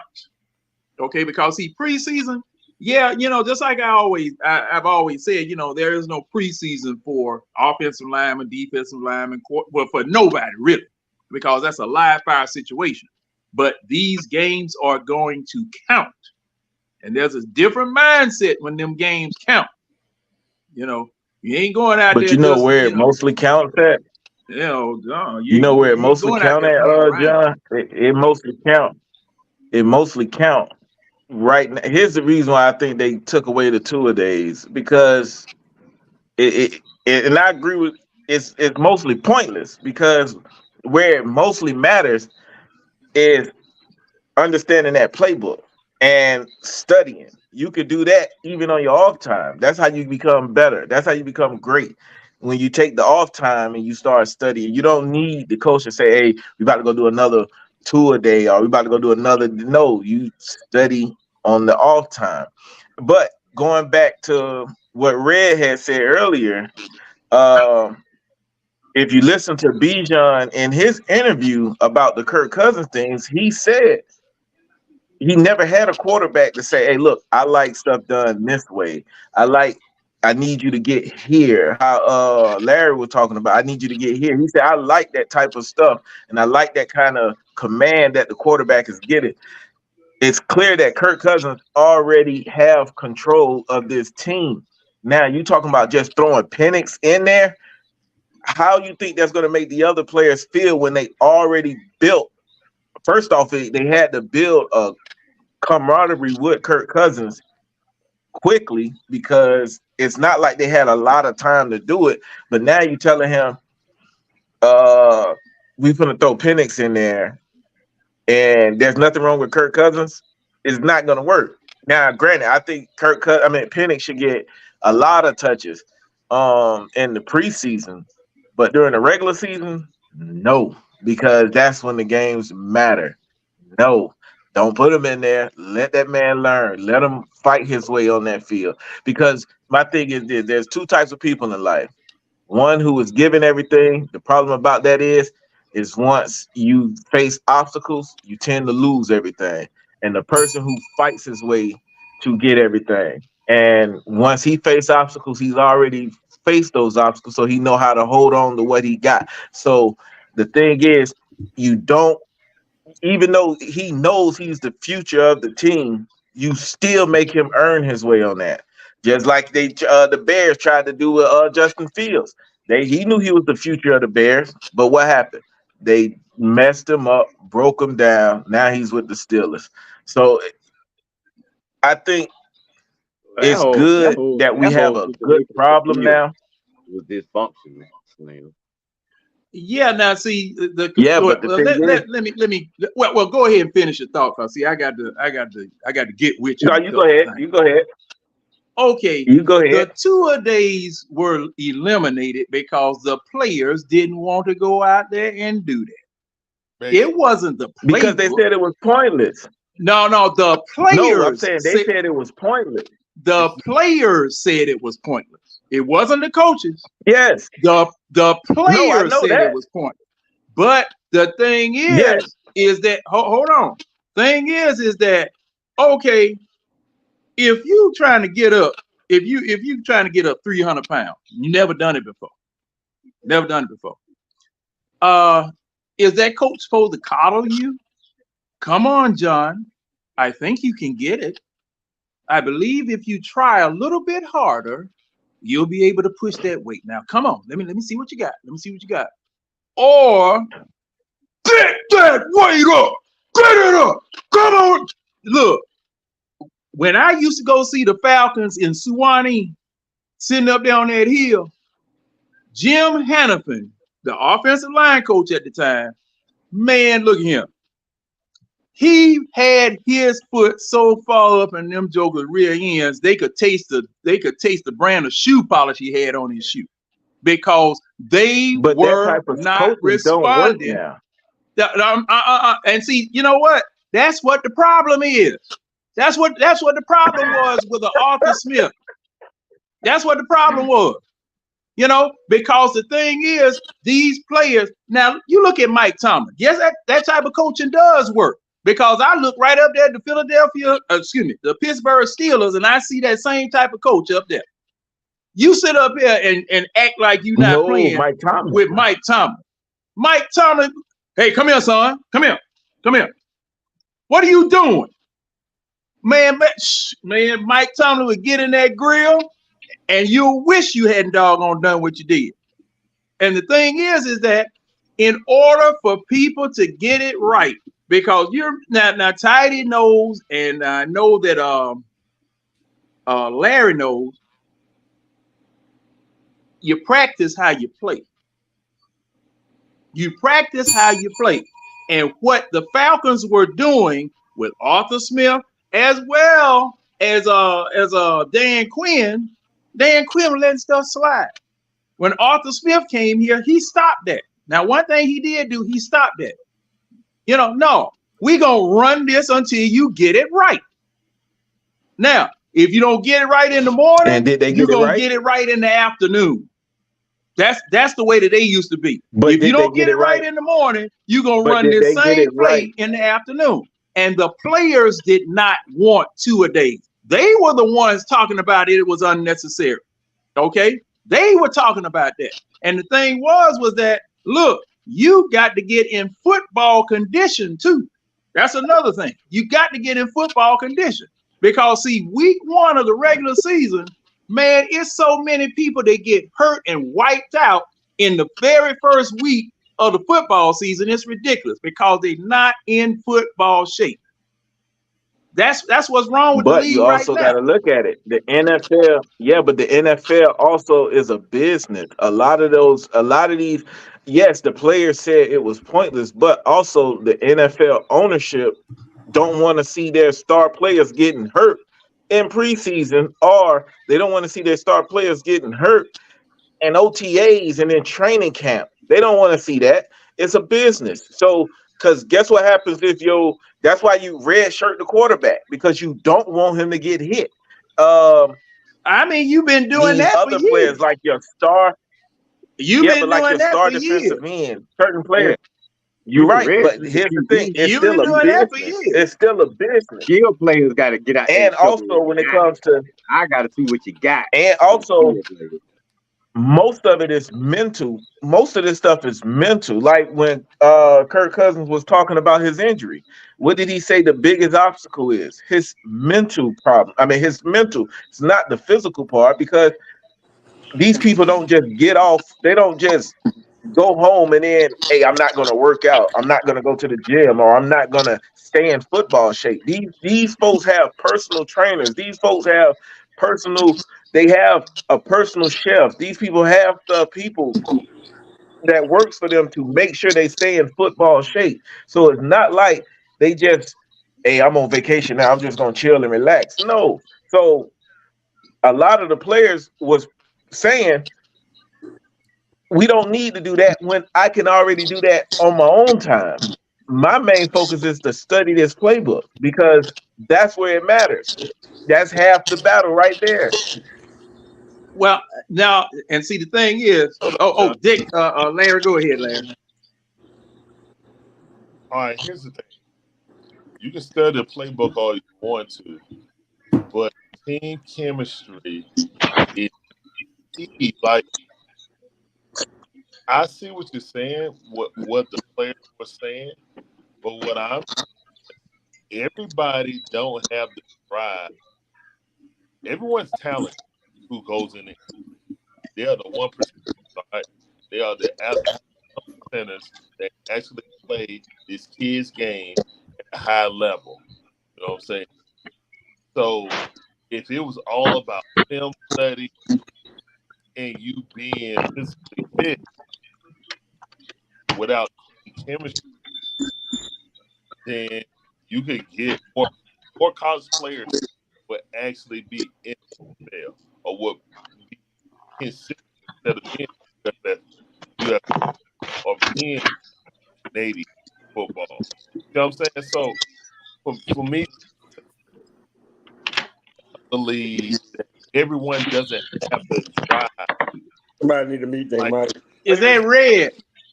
Great players have that drive to work on their craft continuously, but every player is not like that, man. They're not. Even if they got the time and they're working out in the gym to keep themselves, physically fit, it's a difference between, especially when you're hitting. You got to get used to hitting someone, and you got to get used to being hit. Football is not a contact sport; it's a collision sport. And when you ain't used to that, I'm telling you, bro, that's why you see a lot of fumbles now. That's why you see a lot of little stuff that, and this goes for all sports. Like, we are slowly taking the preparation out of it just because we think our athletes are. So, like, they are ahead of a curve on treating their bodies like temples and stuff like that. I agree with you. But fundamental wise, this is the worst sports has been fundamental wise throughout all sports. Basketball. Every penalty is a carry, but they don't call it. You know what I'm saying? They have weakened the defensive room in basketball and football so much that players can go across the middle with no fear of their head getting taken off. Because the refs 100% protect them. You know what I'm saying? So when you're talking about people getting hurt in, OT or in, dudes been getting hurt time Mario. You know what I'm saying? Some people bones just built like that. I'm sorry. I hate to say it, but football ain't for everybody. Even if you skilled enough to do it, you got to be able to take that punishment too. So it's not for the faint of heart. I just feel like fundamental wise and team chemistry wise, those things are needed. Because when you come in game 1 and game 2 and game 3, it looked like game 4, you round them out. Unless you're a super team like San Francisco got all the pieces, you know what I'm saying, that are Super Bowl ready already, you know what I'm saying? Then those type of teams, I can feel you on that. All right, these guys, they know what they're doing, blah, blah. But for a team with a new staff, with pretty much a whole new wide receiver crew in there outside of Drake, and then you got the defensive coordinator that left. You got a whole new defense coming in. These guys need the rep. They need in my opinion, every rep they can get. Mind you, 4 o'clock, 3 o'clock, Georgia Heat, 95 degrees on the thermometer and 107 heat index. I see why they got rid of it. You know what I'm saying? We do want to keep our players protected. But again, you will see a less inferior product. You will see that. I notice it. And I know a lot of old heads do notice the difference between what the game is now and what it was before. Technically. You know what I'm saying? Technically. That's all. Yeah, it's a big difference. And also, y'all, let's welcome Antonio to the stage. What up? Well, he already know what I'm eating. All right, y'all, and we're gonna continue this conversation. And real quick, what we're gonna do part 2 of this or that. It's gonna be a little different on the second round. This time we're gonna go around the panel. I'm gonna give you an option. You pick one of the options. Whatever you want the criteria to be, that's gonna be based on you. Whether you want it to be your favorite or which one is best, that's totally up to you. But again, this is rapid fire, so it's as quick as you can. I'm going to give you 2 options. You tell us your option. We're going to start right from the top again. We got John Harris on deck. All right, John, this or that. Whitney Houston or Mariah carry?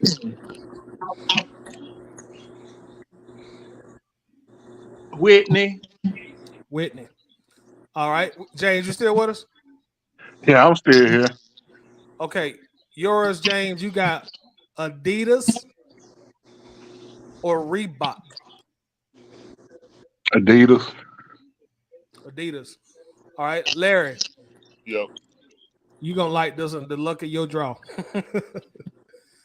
John Smoltz or Tom Glavine? Smokes. Smoltz said. All right, Red. This is gonna be a good one. This might be tough though. I wouldn't want to answer it. LaDainian Tomlinson or Marshall Falk? Ooh. Oh, give me Marshall Falk, baby, all day. All right, Slim.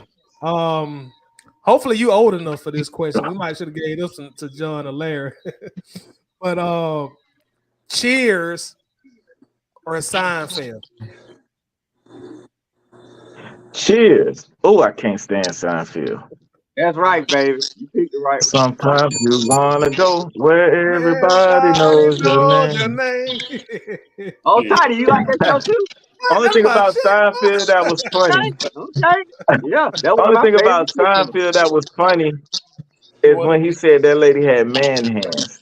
Outside of that, I never Man, found anything what funny was about Seinfeld Seinfeld. about? Seinfeld was an acquired taste. Yes, Right. definitely was. It was an Just like acquired Curb taste. Your Enthusiasm. That's just why. That's like watching Yeah, Friends. that was an acquired taste. All right, Antonio, you on deck.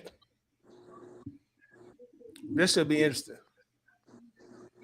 The Grammys or the Oscars? The Oscars. The Oscars. Shout out to the Oscars. Mm. I'm sure Red would have probably chose the Oscars too. Yeah. All right, John, you back on deck. All of mine, Ty. Take it out for me. I'm glad you getting this one, John. I'm interested to hear yours on this one because you're a philosopher. History or math? History. History. I thought you'd pick that. All right, James, you on deck. Summer or winter? Winner. I Winter. like one better. Shout out to the winter season. All right, Larry. Golf or soccer? Soccer. You say soccer? No, I didn't Not say all. that. Oh, No, Oh, wow. that was me. Why would you ask me that? luck of the draw. I didn't know who was gonna get wet questions. Can I plead the fifth? You got to pick one. All right, I picked one. United. There we go. All right, so we're gonna take that as soccer. Yes, United. All right, Red. This will be interesting, Red.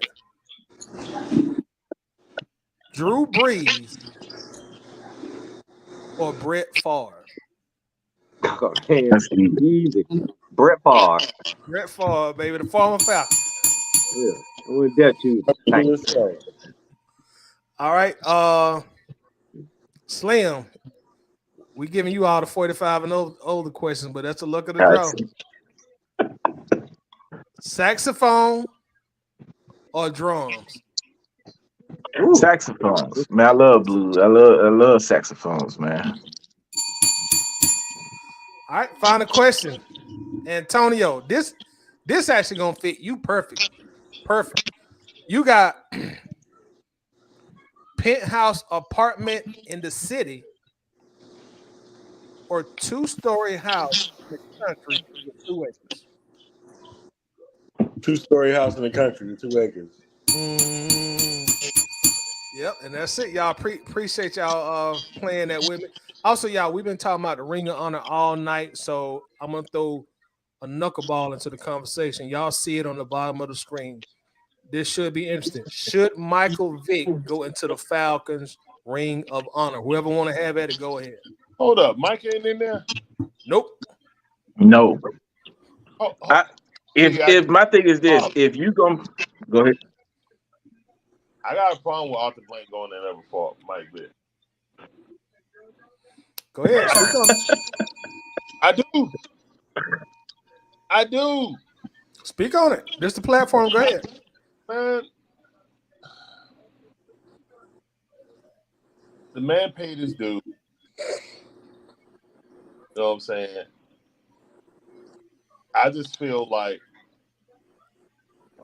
if you are giving Arthur Blank that honor, you cannot have him go in before Michael Vick, who literally was a part of what you brought to. I'm serious, man. Like that's a part of your legacy. So whether you agree that part of our legacy, and you have to say it was a good part or that part of our legacy also. So for me, I it will Mike. You know what I'm saying? And I think you can tell the story of the Falcons without Mike. You can't, especially for the Stewart. You know what I'm saying? Like you can tell the story of the Falcons. Like outside of you cannot tell the story of the Atlanta Falcons without having big things. But nationally, you cannot have a ring of honor and have a young football player in for Michael Vick. Guys, that's how, you know what I'm saying? You talking about one who had an impact on the city. Only people I can see more than Mike Vick was either Dion or Dominique Wilkins. Popularity wise, maybe Chipper Jones. But I mean, I don't know. Mike Vick ain't in there. I thought when they had the little card and stuff like that, and I thought they put him later. So if he's not in the Ring of Honor, yeah. I think Mike Vick should go in there. Yeah, I think Mike Vick should go in there because Mike Vick literally put the soul in Atlanta, man. Most. Now I'm not talking about the old generation. I'm talking about the younger cats who watch football. That's between 45, or let's say 49 and under.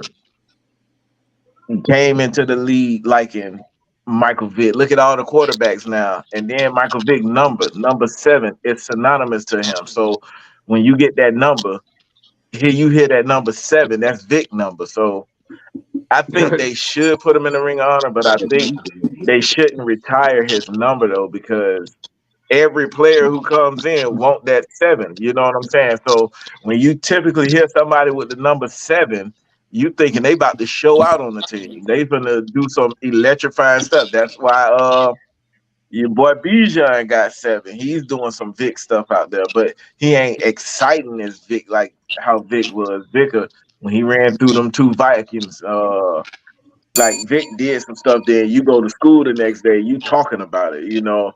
And it's like whether they win, lose, or draw, you was having fun just watching Vic play. So I think and not to mention Vic and Arthur Blank are already cool. Vic said that they talk on a regular. So yeah.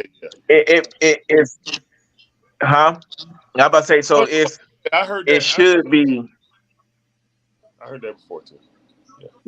Sorry. Yeah, but I think it should be mandatory to put Vic in there because honestly, if you're not talking about Deion Sanders or Matt Ryan, what other player contributed to Atlanta?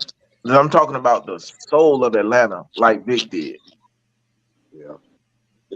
Vic has to be in that ring. I understand people having issues maybe 10 years ago, but look, Vic has paid his dues. Vick went to jail. Vick came from jail, a better man. Vick, like Slim said, he put Falcons football on the map, not locally, but nationally. I mean, Michael Vick pretty much Yes. woke up a sleeping franchise in the early 2000s. That impact he had on our team from 2000 to 2005 was just probably one of the biggest impacts in National Football League. I mean, at that time, I mean, dude was about to get a record-breaking contract. Had a whole Michael Vick experience pretty much personified throughout the team. If it wasn't for his mistakes and whatnot, and probably would have kept on playing with us. He probably would already be in the Ring of Honor by now. But I understand the hesitation prior, but as of right now, this guy has totally redeemed himself as a man. This guy is going around giving motivational speeches at colleges and whatnot. This guy is one of the heads on Peter. This guy has completely turned his life around from the Vic that was here that we grew up idolizing to the man that he is now. Now I understand he made some mistakes, And he but has a those lot to do mistakes, with Patrick Mahomes' success too. like I say, the Don't impact that forget Michael that. Vick made in the NFL period, that he deserves to go up in our Ring of Honor just for I'm not gonna say the soul, but the impact that he had on the Atlanta community, the impact that he had just for black quarterbacks, period, and the fact that, like I say, Arthur Blank, you was pushing the man around in a wheelchair. Hey, you need to put him up in your ring. If you going in the Ring of Honor, Michael Vick needs to be in the Ring of Honor because even though he only played quarterback for us a short time, that short time had a major and historical impact for our team and for the NFL altogether. So I understand his mistake, but he's paid for his mistake. He's emerged from jail a better man. Everyone has respected the man he is now. There's no reason to keep him out now. I mean, he's not a pariah that he was when he first when this whole dog fighting situation came up. The dude is a respected, redeemed man. And he Yeah. deserves to go up in that hall just for the impact that he made for our team and the city alone. So Michael Vick, Ring of Honor, baby. Number don't need to be retired. I agree, but Ring of Honor recognition definitely. And Arthur Blank, no Ring of Honor for you right now. Guess I got to ring the bell for that. No, In fact, Vic needs to be taking What Arthur can place. You need to switch it up. Let Vic go in and Arthur place. Arthur Blank either. I see people in the chat thinking we bad mouthing Arthur Blank. I'm not bad mouthing Arthur Blank. I'm just saying that, and I understand he's not going to go in with Matt Ryan because Matt Ryan shouldn't have to go in with anyone else. In my opinion, he have to go in with Arthur Blank. That's my thing is he's the greatest football player of our team history. He shouldn't go in with anyone. You know what I'm saying? Like that's just my opinion. He should not go in with anyone. If you want to do Arthur Blank next year or do Mike Vick and Arthur Blank, that's fine. But the best player in your organization history shouldn't go in with anyone else. And that's the main reason why it's kind of flips. That's why I think that Matt won't get in the Hall of Fame on his first ballot because Tom Brady and him retired in the same year. And I don't think any other quarterback is going to get in when Tom Brady goes in. The NFL's not going to do it. They're not going to allow anyone else to take shine. He's going to be the last person to speak. So that's just kind of how I'm looking at it, guys. It's nothing against Arthur Blank. I'm literally just saying Matt Ryan should be going in there by himself. Then if you want to do Arthur Blank, next year, like Vick after that, But yeah, that's now my bad. Now really shut up. I want to now clarify because I'm seeing oh people in the chat talking about we talking trash about Arthur Blank. No, we're not talking trash about Arthur Blank. You know what I'm saying? But it's just like if I feel like Vick as a player brought that But record. at the same time, the organization might be privy to information that we're not privy to. Arthur Blank might have some health issues we don't even know about. Cause y'all forget he had That's two. the mortal thing before. That's why you weren't on then, but I said. Oh, I was gone. I was listening. Okay, well, yeah, I mean, so, I don't want to wish any bad health on Arthur Blank at all because, I mean, he is the best football owner we had, period. I'm not giving nothing to the rank. Or Ted Turner. Name one of them. Yeah, I said it. All right, my bad. Yeah, what'd you say about Ted? What'd you say about Ted? You know how I feel about Ted and the rankings. I don't. Ted Turner was a racist. Well, see, look here. I love Ted Turner. Man, look here. Ted Turner. Now that's just me. I met Ted Turner about 3 years ago. No, Ted Turner was treating the Braves and the Hawks like programming. Reality TV.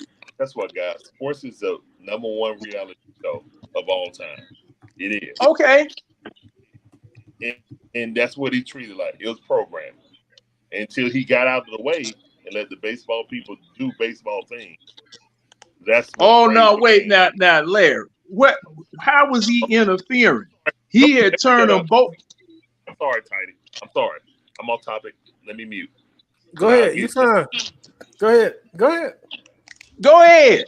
No. Let other people talk because we'll be talking about this till 4:00 in the morning on this. Sure will. Sure will. I refuse. I pass my time to the speaker. That's me. Hey, Larry. Larry, we're going to do it like they do in Congress. I'm allotting Larry 4 minutes. I'm allotting Larry 4 minutes. 4 minutes of my time so he can talk. Right. So, before we go to Ted Turner, does anybody feel like Mike Vick should not go? Well, now let me speak on Mike Vick. Now, I definitely want to speak on that. Go ahead, talk about Mike Vick. They gonna need some security if they admit it. Well, and see, I'm gonna tell you this. I chronicled the entire situation with Michael Vick. It was a travesty what they did to him because they only paid. Now I think me and Winston was talking about that, and the feds got involved because of that Senator Byrd up in Virginia. And Michael Vick paid a $3,000 fine, and they were done with the entire situation. But the thing was that it was a situation where they wanted to, I guess, rein him in, and I'm just going to leave it like that. But do y'all remember when the announcement came that we were sending what was his name? Tim was that Tim? Dwight. Tim Dwight. That was Tim Dwight to San Diego, and we were gonna pick Michael Vick. Do y'all remember the city exploded because he had just been in the national championship game. And the city just exploded. Just exploded. And Mike didn't know he was going to Atlanta until he was actually sitting there at the draft. Yeah. I mean, what this man did for the team and for the city, it was just, you can't even describe it. Michael Vick was must-see TV. And like Slim said, he put the Falcons on the map all over the world, not just the country, not just the National Football League, all over the world. Yeah, and he sold out our opponents' stadiums too. Sold out it. Everybody was coming to see. And the thing was, the 2004 version of Madden, man, shoot. You had Michael Vick on, man, with Michael Vick. Man, shoot, that was an automatic cheat code. Yeah, we had to ban that when he played because nobody played with that team. No. Man, look here, Michael Vick outrun everybody. I don't care. Let me see. Yeah, you still had memory cards. Then they had the joker with the big heads and the big hands and the joke. All that old crazy stuff they used to do, which got a lot of folks shot. Cause I was at a Madden party. Where they, we used to lock the doors for a weekend. and just play Madden, man. And see now, we bet money and all that type of stuff. And we had to make folk take the memory cards out. No memory card. Hell no. No memory card. John, you know damn well the last game you played was Tecmo Bowl. Hey, look here, I got a PlayStation 5 right now. And if you want some, you can get you a little bit. You can get you a little bit. I don't know, man. I don't know, Slim, because man, I was living in LA and man, John is right. That Madden on PlayStation 2. I mean, that old 4 Madden, man, I'm telling you. I went over gangbangers' house and they were of all ages. Hey, Tonyo, you see that? You see what Larry got in his hand, Tonyo? You see what Larry got in his hand, Tonyo? Oh yeah. Is that a PS5? Games, they ageless now, man. That's what I was playing when y'all got on. And I got Madden on both of them. I got Madden on both of them. Now. So who want to get it? Who want that smoke? Man, y'all breaking out control. I got an Xbox, PS5, and Nintendo Switch. If they put Madden on that, I get it on that too. Who want it? Man, look here. I got Tonyo. We're gonna have to have a tournament this year, man. Look here, Tonyo. I got a Sega Genesis. I got a Sega Saturn. I got PlayStation 2, 1, 2, 3, 4, and 5. I ain't gonna finna outdo me now. Man, look here. Look here. I just kept buying them. And the thing was, one right here. But see, going back to Michael Vick, man, I'm telling you, this city was always on fire on Sunday, man. Sundays, a Monday night game. I remember the Monday night game we played Philadelphia after we lost to them in 2004. That first game of the season, 2005, where the Jokers got to fighting on the field before the game. And I think Brian Dawkins and somebody got suspended before the game even started. Man, look here. I'm just saying. Tailgating in Atlanta when Michael Vick was here, buying merchandise when Michael Vick was here. Man, I mean, it was nothing like it. It was nothing like it. So, man, I was in the 11th and 12th grade. I remember the day I heard the announcement. I was right. Like I said, I wasn't even here, John. I was living on the West Coast, and just them guys out there was like, "Hey, Red, you like your team about to come up, boy? Yeah, we started talking about your team now." Because I was like, I couldn't even talk about the Falcons on the West Coast until Michael Vick got on the team. Man. You used to go to school and they be like, "Hey man, did y'all watch Jerry Springer?" Yeah, but did you see what Michael Vick did though? I'm talking about, man, that was the conversation of every school day. Did y'all see what Michael Vick did? Especially on Mondays. It's like, man, Michael Vick, he brought more excitement to the team than Deion when he was bringing celebrities to the side of the team. I mean, to the sidelines, because Deion started that. Michael Vick transcended the weed game. Yeah, but here's the thing about Michael Vick. It's a lot of politics behind that, because you got to remember, we still in Georgia now, and a lot of people don't realize Atlanta is a city. It's not the state, and I'm just gonna leave it at that. So, it's a lot of politics, because when you talk about putting Michael Vick in the Ring of Honor, but it don't really matter if Vick get in there or not, because the city already crowned him a Ring of Honor. So you know what I'm saying? Vick already got the key to the city from the fans. And when Matt Ryan was doing that talk, he was talking about you got to get the fans behind you, and especially in Atlanta. Atlanta has got a lifetime support back in Michael Vick, no matter what. So Vick already is a Ring of Honor to us. Yeah, and let me and we're gonna stay on this question. I want to ask Lisa's question real quick.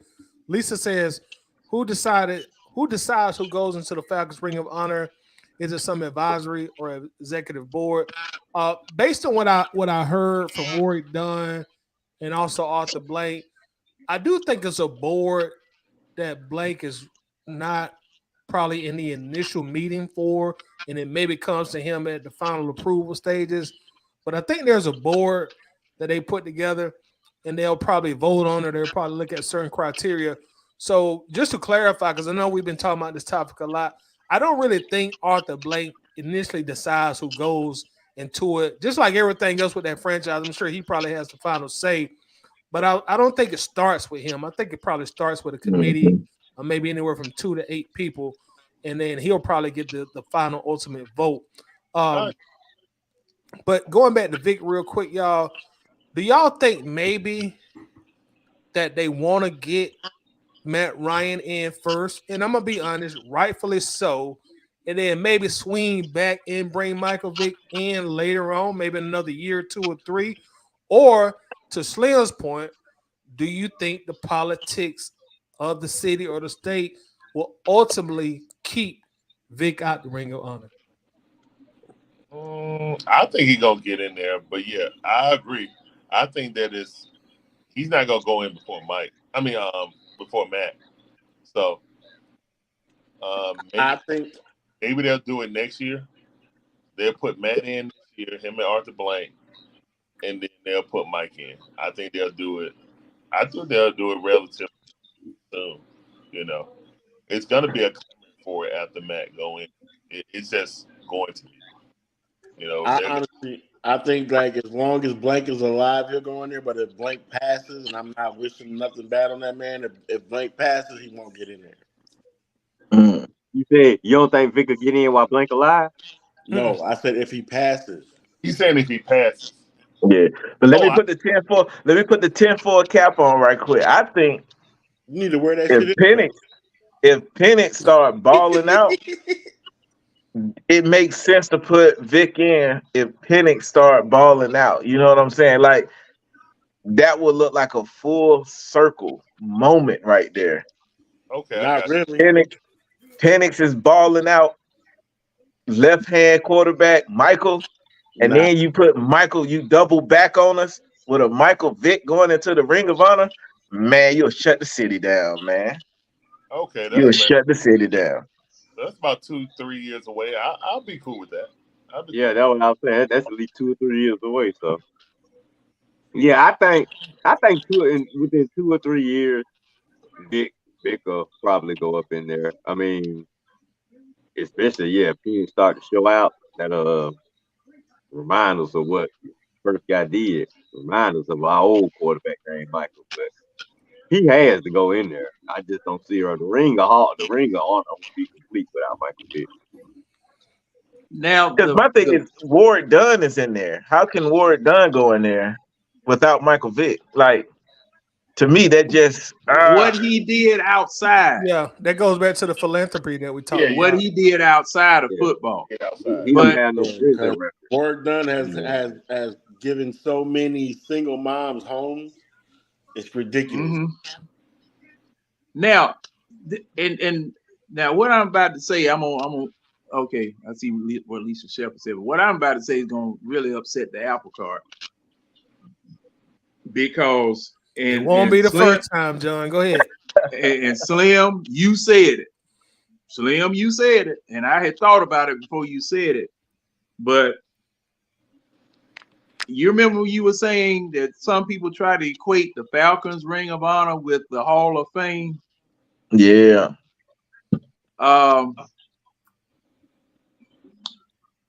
That's really the basis for my point.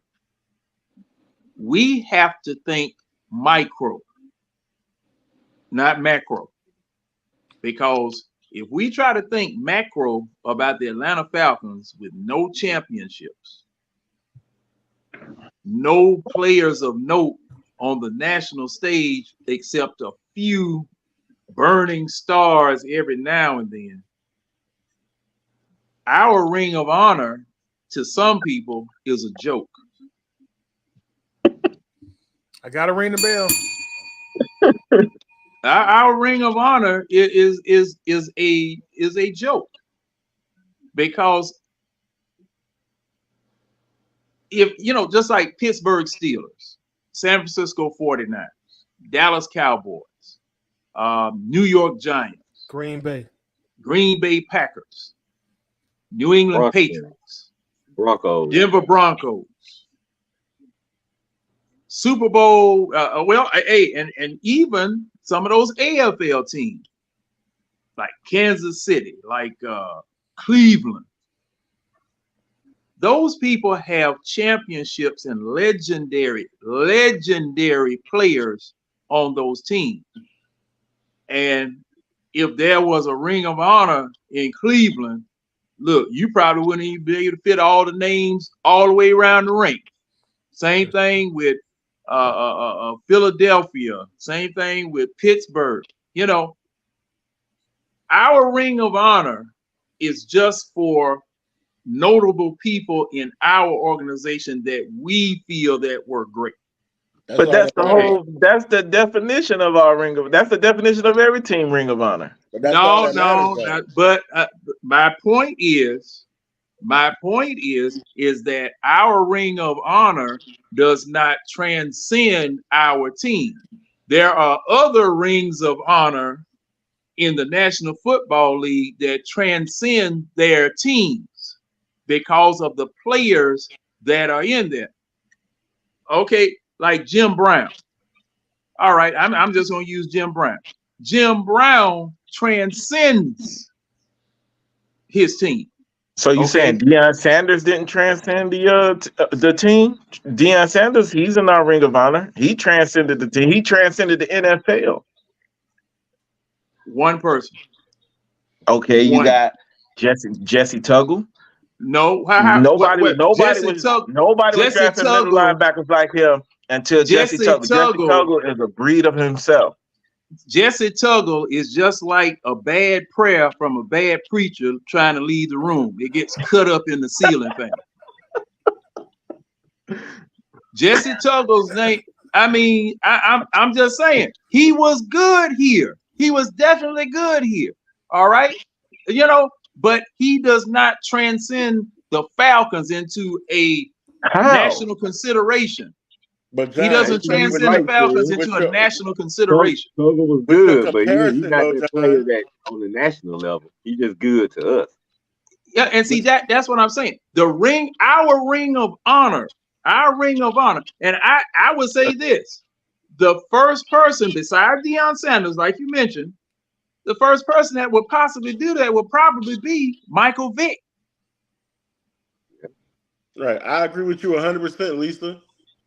You know, and see, thing is that Lisa right on this. The thing is John, what you saying is like. Before you continue, John, I would like to hear your response to Lisa. She says, "Should we care about what others say about our Ring of Honor inductees? Why is that important?" Exactly. This is the answer to that question. They not saying nothing about them. See, John, what your that's argument, the problem. They ain't saying nothing about them. John, your argument is like me saying, yeah, your car and your driveway look good, but it don't look good in everybody else's driveway. Like it. No. That was a mismatch. That was a mismatch. No, what I'm saying is you talking about how other teams. No. You can't compare, because the thing is you can't compare the players on other teams to ours just because we didn't win a championship. The championship does not. I'm not.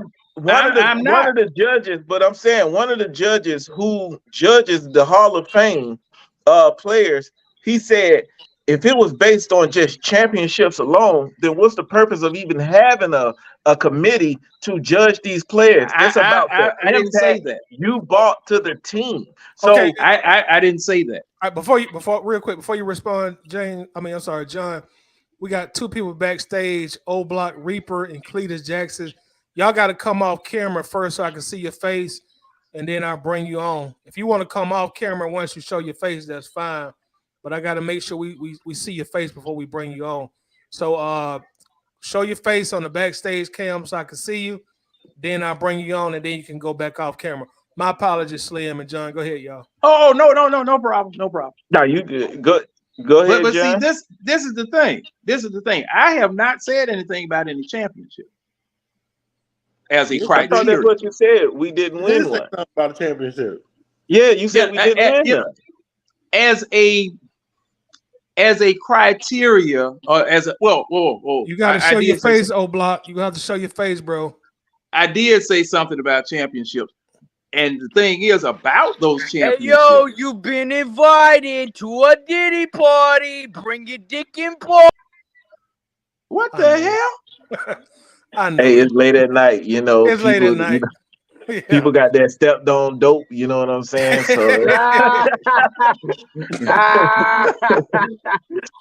let me go kick both of them out because they came at the same time. So that's wí I said that. I knew there was Hey, man. Slim, that's boy, why you don't buy you know, see dope from the east side. See that boy. You know, y'all go ahead. At any rate, at any rate, see the thing is they got that this. good organic weed, so they don't know how to act. But Like I made the example of Jim Tonyo.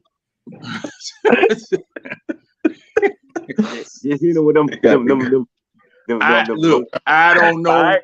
Antonio, don't eat that. Don't eat that, and you be screaming about some Diddy party. Don't do that, man. They off Boulevard, they off Covington Highway, they off Memorial. That old MW. Cause see, you know, and really, I look at the fact. I look at the fact that we don't have any championships. I look at that. I hate that. I hate it too, Red. I hate it too, Red, because see, the thing is that you are validated. You are validated. You are known. You are noticed when you win championships. All of the talk about the failure of Matt Ryan would have gone away if he had won that Super Bowl. If that Super Bowl had been won, shoe into the Hall of Fame, possibly first ballot, but all of that would have gone away because championships matter, legacies matter, and like I said, there are people in the Hall of Fame that like the Jim Brown, John Elway. These are national names that got on the national stage that are just. I mean, look, you can't get around them. They the 800-pound gorillas in the room. You can't get around. But to your point, though, John. Everybody on this panel is a Falcons fan. Everybody that's in the chat is a Falcons fan. I could care less. Okay, y'all. Hey, that is up to y'all. That is up to y'all. Okay, you still a fan though? That is up to y'all. But my standards are a bit high. Right. you know good and well. Now Tidy know. If the Falcons go on national television, I want those Falcons to perform and look good on national TV. John, I don't want them to embarrass me. So let me ask you this, then, John. Let me ask you this, John. So you got people in the Hall of Fame who never won a Super Bowl or won a championship. So should they be taken out of there since your standard is championship? Quarterback. We talking about the quarterback position. Now the other positions are there's quarterbacks that's in Hall of Fame that don't have a ring. Not many.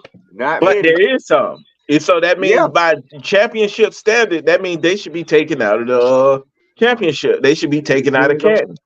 Because it's not about championship is one element, but it's about your impact you had on that team. So it's not necessarily just because like Matt Ryan's never won a championship, but it'll be disrespectful. It'll be disrespectful for them not to put him in the Ring of Honor. It would be extremely disrespectful for them not to put him in the Ring of Honor. What they're going to say? Matt Ryan, you threw for 11 million yards. If you're going to have a Ring of Honor here, it would be disrespectful for him not to go into our Ring of Honor. Hall of Fame too. He's going to the Hall of Fame too. No, it won't.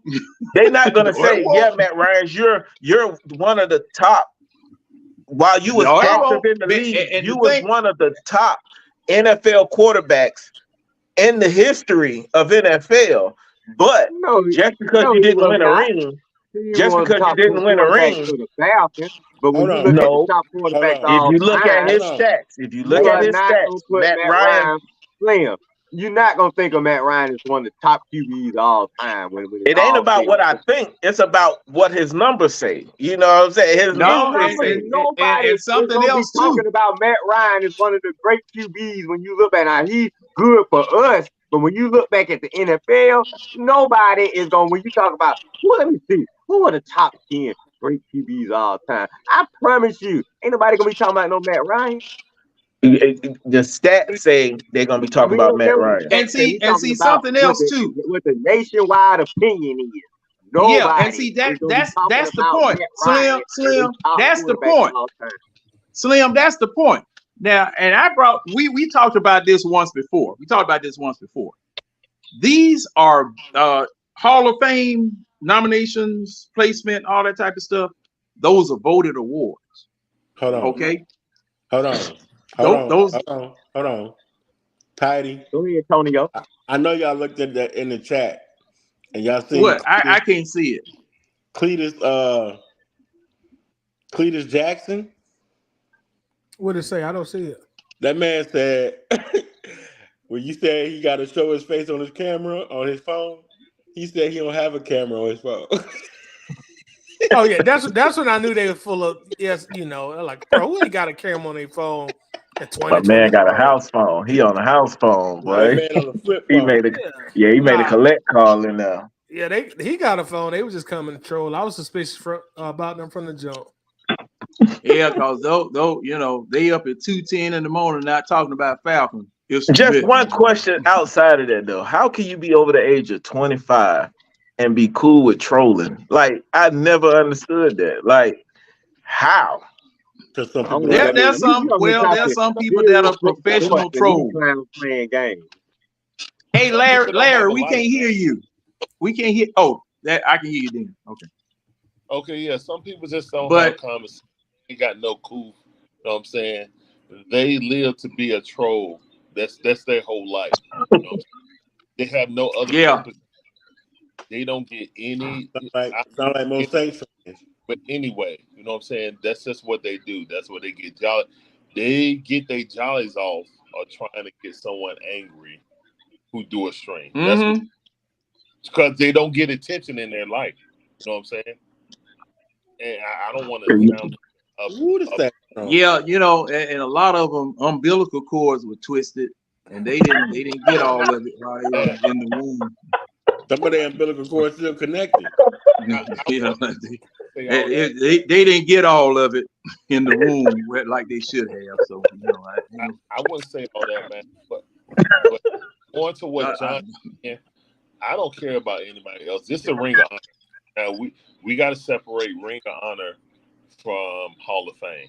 We have this is Atlanta, and that's why I asked about that's why I asked it Tidy early in the show.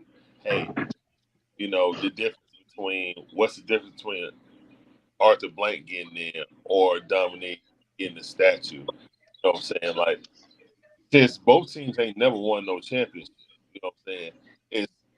It's degrees of, what you want to bestow on someone. Outside, like again, Dominique was here the longest. No, my bad. Matt Ryan and Dominique as a star for a team outside of Chipper Jones. Those three guys played with the team longest. Well, I split City the longest. You know what I'm saying? So for me, I always felt like we deserved it because we ain't got no championship. And what are you going to Jersey retired, okay. That should be given. But yeah, I didn't think Dumbo should have his jersey retired. But anyway, if you're talking about organizations that don't have any championships, then your ring of honor is your ring of honor. You know what I'm saying? Your ring of honor is your ring of honor. If you want to put Arthur Blank in, fine. You know what I'm saying? If you want to put in Tom McClure, that'll never be a Hall of Famer. But he's the Atlanta Falcons ring of honor guy. You know what I'm saying? That's the Atlanta Falcons Hall of Fame. You know what I'm saying? Yeah. I got a question for the panel. I mean, different teams with different criteria, you know what I'm saying? But I do feel like we shouldn't judge our ring of honor against other ring of honors because they ain't a part of my team. You know what I'm saying? The only person that's into ring of honors is Morton Anderson, who's in ours and the Saints. You know what I'm saying? So hold on, more not in ours. No, he's not in ours. Oh wow! So that's another one that need to be in. See, there. yeah, he not in out. And see, hey, we borrow so many folks. That's another thing. How in the world can we have Saints hate and we sitting up here? Everything the Saints used to have, we would go get it. The quarterback, the kicker, wide receivers, the coach, general manager we got now. I said, because see, and I mean, people really hate this. I mean, they can't stand the Saints.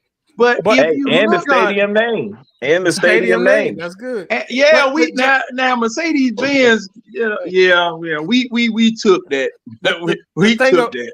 The thing about it, John, I honestly think it was different in the 70s and the 80s, but I think around the late 90s and the early 2000s, it seemed like for whatever reason, and maybe it was with different ownership, but it seemed like the Falcons kind of was like, well, we don't really like y'all, but we're going to be like corporate and nice about it. Whereas the Saints, excuse my French, they shit on us every chance they get. You know what I mean? Yeah, because, we used to beat them like a little brother. Right. We used to beat them like a little brother. And we had a lead in the season series for a long time. Yeah. And I think what really changed that thing was that block punt after Katrina. No. The NFL did where they talked about every rival in the NFL. The Falcons and the Saints always hated each other from the jump, from week one. I mean, from game one. The Falcons and the Saints I'm talking about. Shoot, you would have thought they was at the club. Well, like Tidy said, back in the 70s, because see, back in the 70s, 80s, and 90s when I was working, man, look, we go down there, they come up here, we get a whole bunch of buses and go down there. It was a gambling junket, it was a vacation, it was an event. Right. Because they had just started building casinos down on the Mississippi coast, had them old raggedy boats hanging off the anchor to the coast, sitting up there rocking. You sitting up there playing dice, and your dice moving and shit. I mean, man, it was something else. But the thing was, it was a yearly journey down to New Orleans. We get a couple of buses, we go down there, play, watch the game, all that type. And whatever, but man, I mean, it got really vicious. I mean, it got over the top vicious. Might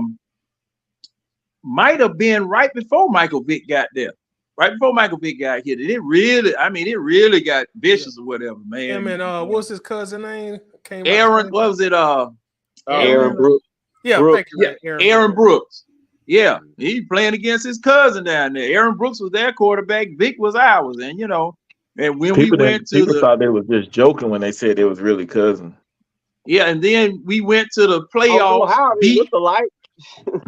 We beat them down there to go further in the playoffs or whatever. Matter of fact, that was a wild card. Was that a wild card game or a first round game? I think it was 1991 wild card. 91, that was a wild card game. We beat them. Michael Haynes beat them. I mean, that place got as quiet. Got so quiet you hear a rat lick ice down there. I mean, it just got you didn't hear nothing. But John got a saying for everything. Yeah, hey man, hanging around old folk, I can't help it, man. They used to crack me up too. That was too legit to quit to you, wasn't it? Yeah. But it's just like for me, and I'm just gonna say it for me. It's just like me being in a sports bar. There are certain conversations I can't get in. Oh if no, you got Cowboys fans there, you got New England Patriots fans there, you got other folk, I got to be quiet. I'm amongst Super Bowl folk. I be giving it to their ass. I'm amongst Super Bowl folk. And one of see, these with the I like Cowboys? if I'm going to start talking, see now, in order to keep fights down and stuff like that, I'm gonna tell them facts about certain things. Mm-hmm. Okay, if my team beat you the last time we met, yeah, we gonna talk. I can say that. But you know what? They got a topper for me. How many Super Bowl y'all don't won? Mm-hmm. You gotta say it don't matter. Cause look at the Cowboys. Man, last time the Cowboys they won do. the Super Bowl, They man, do. the Super Bowl rings I'm made done. out of wood. When the Cowboys won their last Super Bowl rings made out of wood. Like, come on now. But and then the comeback is we won the wood. No matter what the comeback is we won the wood. Come on. Where yours at? So see, Moses did the halftime show for the Cowboys. Come on now. You know what? Somebody, matter of fact, on the radio tonight, right after the John Chuckery show or whatever went off, there was this man that came on and was talking about Super Bowls versus championship games. Because prior to the Super Bowl, you had a league championship, whether it be the NFL or AFL. And they were talking about what's the importance of the championship games versus the Super Bowl. And I didn't call in because I came in with you guys. But if y'all weren't on tonight, we were going to have a discussion because, see, this was a younger dude trying to talk about the fact that, well, Super Bowls matter. All them teams back then, they were playing with plumbers and electricians and all that type of stuff. But my thing is that championships matter. Wherever they are won, championships matter. But just like Red, just like your situation with the Lakers, they try to devalue the bubble championship. How you gonna do that? How in the world are you going to devalue that championship when you were in the midst of a pandemic and these jokers were trying to act like they wasn't watching? Like they wanted to act like that they weren't interested in it. And the NBA, cobbled together a season and laid out a playoff format, laid out a finals format, and they crowned the champion. That ring is just as good as any other ring won, even better because of the fact that you were playing this under duress with no fans nowhere. You got to count them.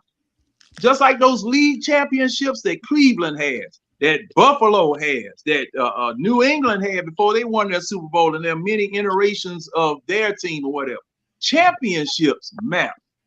Those but it's unrealistic. But see, it's unrealistic to say, yes, championships matter, but you also got championships is the last step of the goal. You got to get there first. So if you don't got a team that can get you to the championship or even get you to the playoffs, it's pointless talking about a championship. So my thing is this.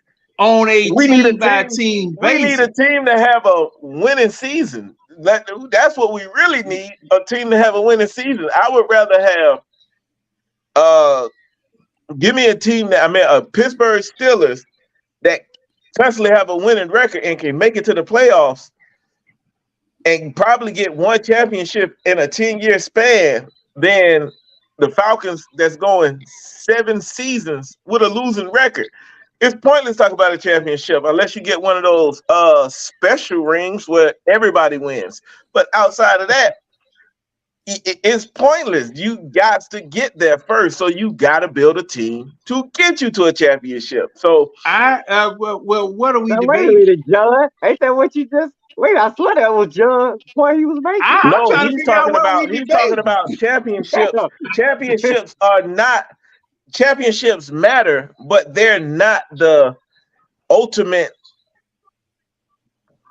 Let me take this back because then I already know it's gonna how John said upset the apple cart. Championships, no. Speak your mind. Yes, championships matter. Yes, you want a ring. yes, you want a ring, but you want a team that can increase your odds of constantly being able to take a whack at that championship. Championships don't. You can have teams. Slim. Man, you You really sounded about to like contradict Pootie's hang homeboy right now. yourself. Real talk. No, what I'm getting at is you can have a.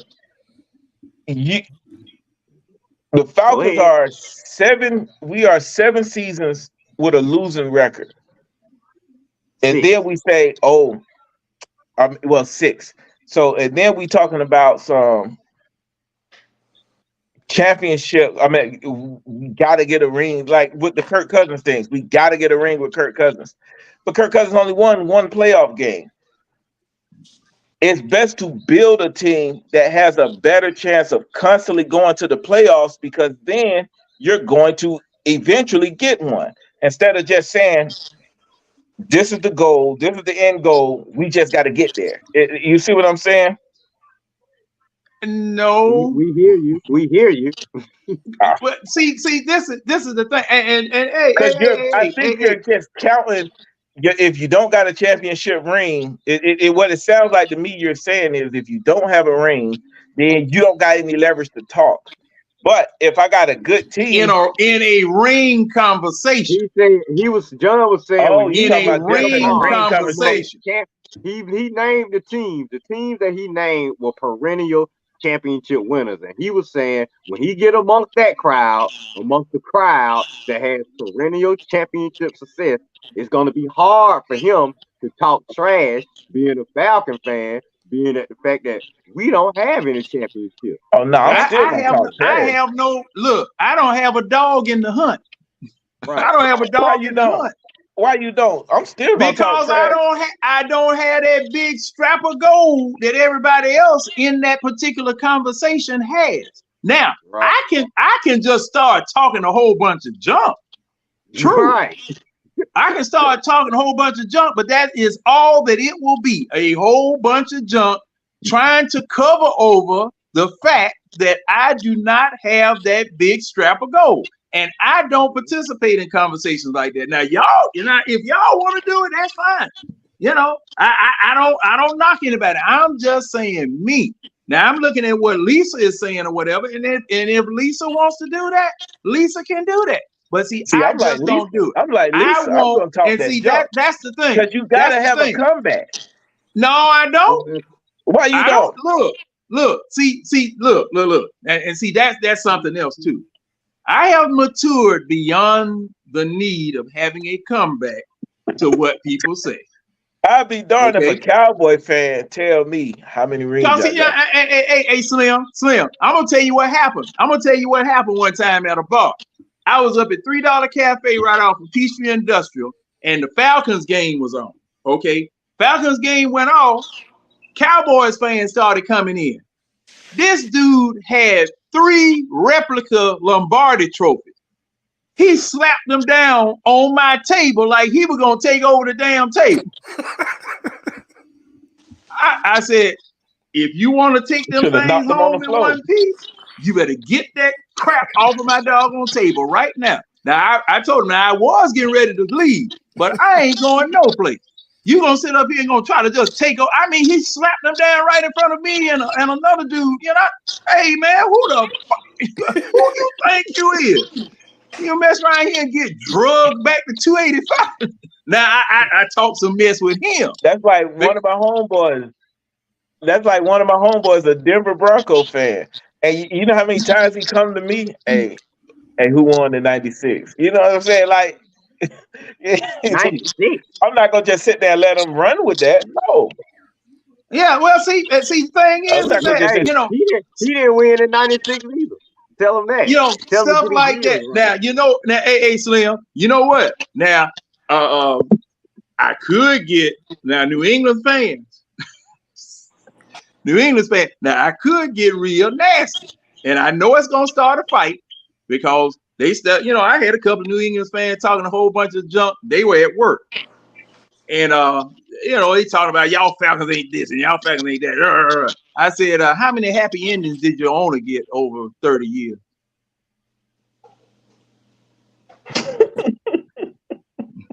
Well, with all that money, a lot, you know. I said, hey. Yeah, man, you know, I can go low. But that don't have nothing to do with football. It don't have anything to do with football. And see, the thing is, when I get crunk, I start fights.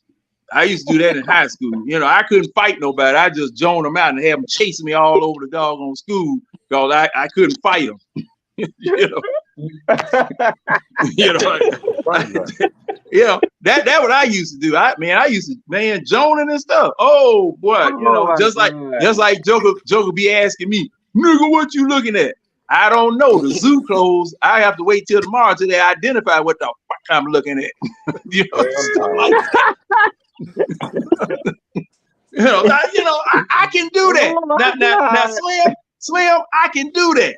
But see, I don't like to do that. I like to deal with the facts, you know. And if I got a Super Bowl ring, I can participate in a Super Bowl conversation because I can show my rings the same way they show their ring. Stuff like that. I like to deal with it from that. But you just gonna show your ring. Yeah, but see, that's let's say the Falcons won. What you still gonna say if a Cowboy say, "Oh, we won 5"? Okay, I can't get in that conversation. That's my conversation. Stop. I ain't got but one. I ain't got nothing else to say. Hey, so man, y'all got something. You gonna talk trash whether your team win or not. That would. Yeah, I mean, see, the thing is that you got that right. That doesn't hold. That's what you're supposed to do. What is fan short for? Huh? What was that, Slim? What is fan short for?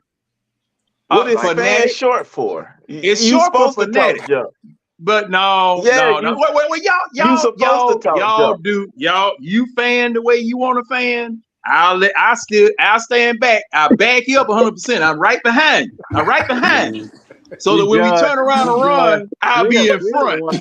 Slim the one that's gonna be getting in fights right now. Because I don't know how much training time. See, MW. See, wait a minute. See, MW want me doggone fighting everybody. Cause see, man, look here, man. I'm telling you, I used to cut jokers up. I used to cut them up. But I had to stop. Cause he, look here, Joker pulled a knife on me. Cause cause see, the thing is, I try to shut him down. I start talking about his mom and all that type of stuff. Hey man, I just go there. Leave me alone. If he hadn't said nothing to me, I wouldn't have said nothing to him. But see, but my thing is that I'm like a lot of folks say, God's still working on me. So I'm trying to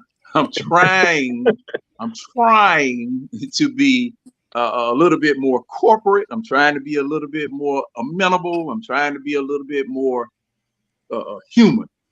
Cause see, man, shoot, I'm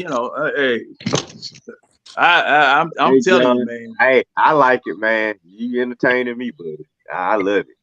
Yeah. Hey, man, look here. And see, that's why he said he has too much money to get caught up like that. He could have paid for discretion. Yeah, he could have paid for discretion. But see, while you're in the throes of pleasure and your eyes rolling in the back of your head, you ain't thinking about certain things. All thought has cut off. What's that one? You ain't thinking about that. You ain't thinking about that. What the heck you gonna be sitting up here worrying about Tom Brady coming to training camp while Kim Sung-un is performing with the man? You just wasted $1,100. You just threw $1,100 away. Man, come on, man. But I mean, hey, man, shoot, y'all crack me up. See, I wasn't even supposed to be talking. I look at it like this here. I haven't seen people get to the point to where I have, but it ain't been like that recently where folks they talking junk about their team, and then they ready to start fighting. So I've seen where folks really get into it, like get in some good argument. I've been in the midst of it at some But Falcons you talking about Philly He and must the be New going. Orleans games. Hey, China, he must be going to the big town. Philly is different because Philly, they just Philly fans, they just want to fight. That's different. New Orleans, Philly, you don't even got to talk about the team. They just ready to fight you. So Slim, they came down here. When they came down here, it was a big fight right in front of Gate D, wasn't it? Getting ready to cross the street, getting ready to cross Northside Drive to go to the motor station. That went viral. I know the 49ers. I know the 49ers. But that's one fight out of how many folks went through there? No. That's one fight that went viral. Like, that's one that went viral. Plus the fact, wasn't that last year before last, that one of the Falcons fans got drugged? New Orleans fans jumped on him or something. Was it down there? I think it was last year or the year before. Yeah, it was last year. It was recent. And see, man, look, when we were in Fulton County Stadium, by the Vine City train station. No, this was inside the stadium. It was inside the stadium. They talking about inside. And see, man, look, when we were over at Fulton County Stadium, look, the Falcons and the Saints been fighting ever since. You know, just like you said, Falcons and the Saints fans. Man, look, it wasn't a good football game, at least until you sitting here in the crowd over there. Oh, you turn around and look. You turn around and look. And it's two jokers just stroking, boy. I mean, them jokers get the stroke. It's just like they swimming. Because here's the thing, though, the rival. Yeah, I was about to say the rival back then. You talking about when you were talking, John? Them folks was knocking people's teeth out. You got players up there missing teeth, and they still going up there in the line. They'll spit the tooth out and go get up and get up on the line. Nowadays, beefing is not like how it used to be. You got folks who argue with each other, but then they adapt each other just like the players on the field. Now. Some will and some won't. Some will and some won't, Slim. I'm telling you now. Cause see, now I remember when the Flames were here, the Atlanta Flames were here playing the Philadelphia Flyers. They were playing the Philadelphia Flyers right down there at the Omni.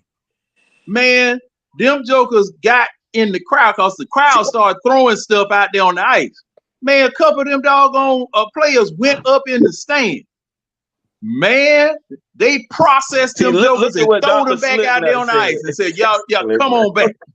Anybody else want to visit us up here? And just like that comment right here said, it said, unless they're drunk. A lot of those people are drunk. So it's not most of the time you see healthy arguments. I see folks that, hey man, I don't see people hooking no more, like, you know, hooking. But a lot of them folks drunk. But the Raiders, they fight each other. That's the only fan base that fight each other every week. Yeah. Yeah. They fight each other. Yeah, they jump out the car fighting each other. So well, see, and drunk or no, these jokers be fighting. And see, the thing is now, he said, you know, he don't see that unless he's really drunk. But see, the thing is now, they still fighting. They still going at it. And see, we talking about the stadium. I done seen it in the sports bar. Okay, I done seen this in the sports bar. Joker get into it. What's the name of that? Man, what was the name of that doggone spot I went to? Man, but at any rate, you went to Hooters? Hooters. Who else? Who them folks? Taco Mac. Man, them jokers were fighting outside on the patio. It started inside. Them jokers went through the doors and took it out there on the patio. Then crawled over the doggone rail banister into the parking lot, trying to hit each other with each other's cars and stuff. I mean, it got deep. It got deep.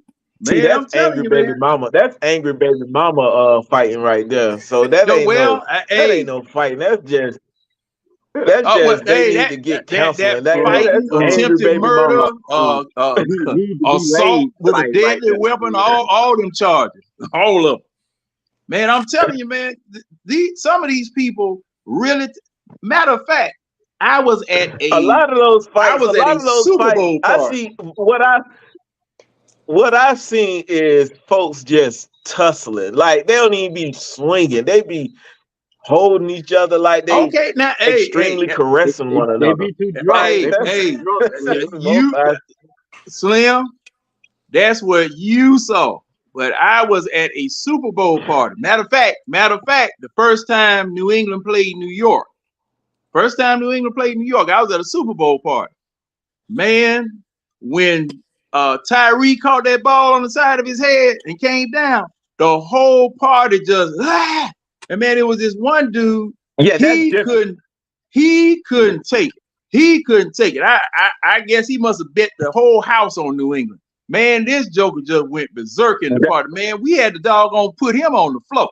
Hey, man, because it was a young lady's house, and she was opening her house, just being nice, opening her house. They had a real nice house right off of what is that? The Highway 124 heading out there to Lawrenceville.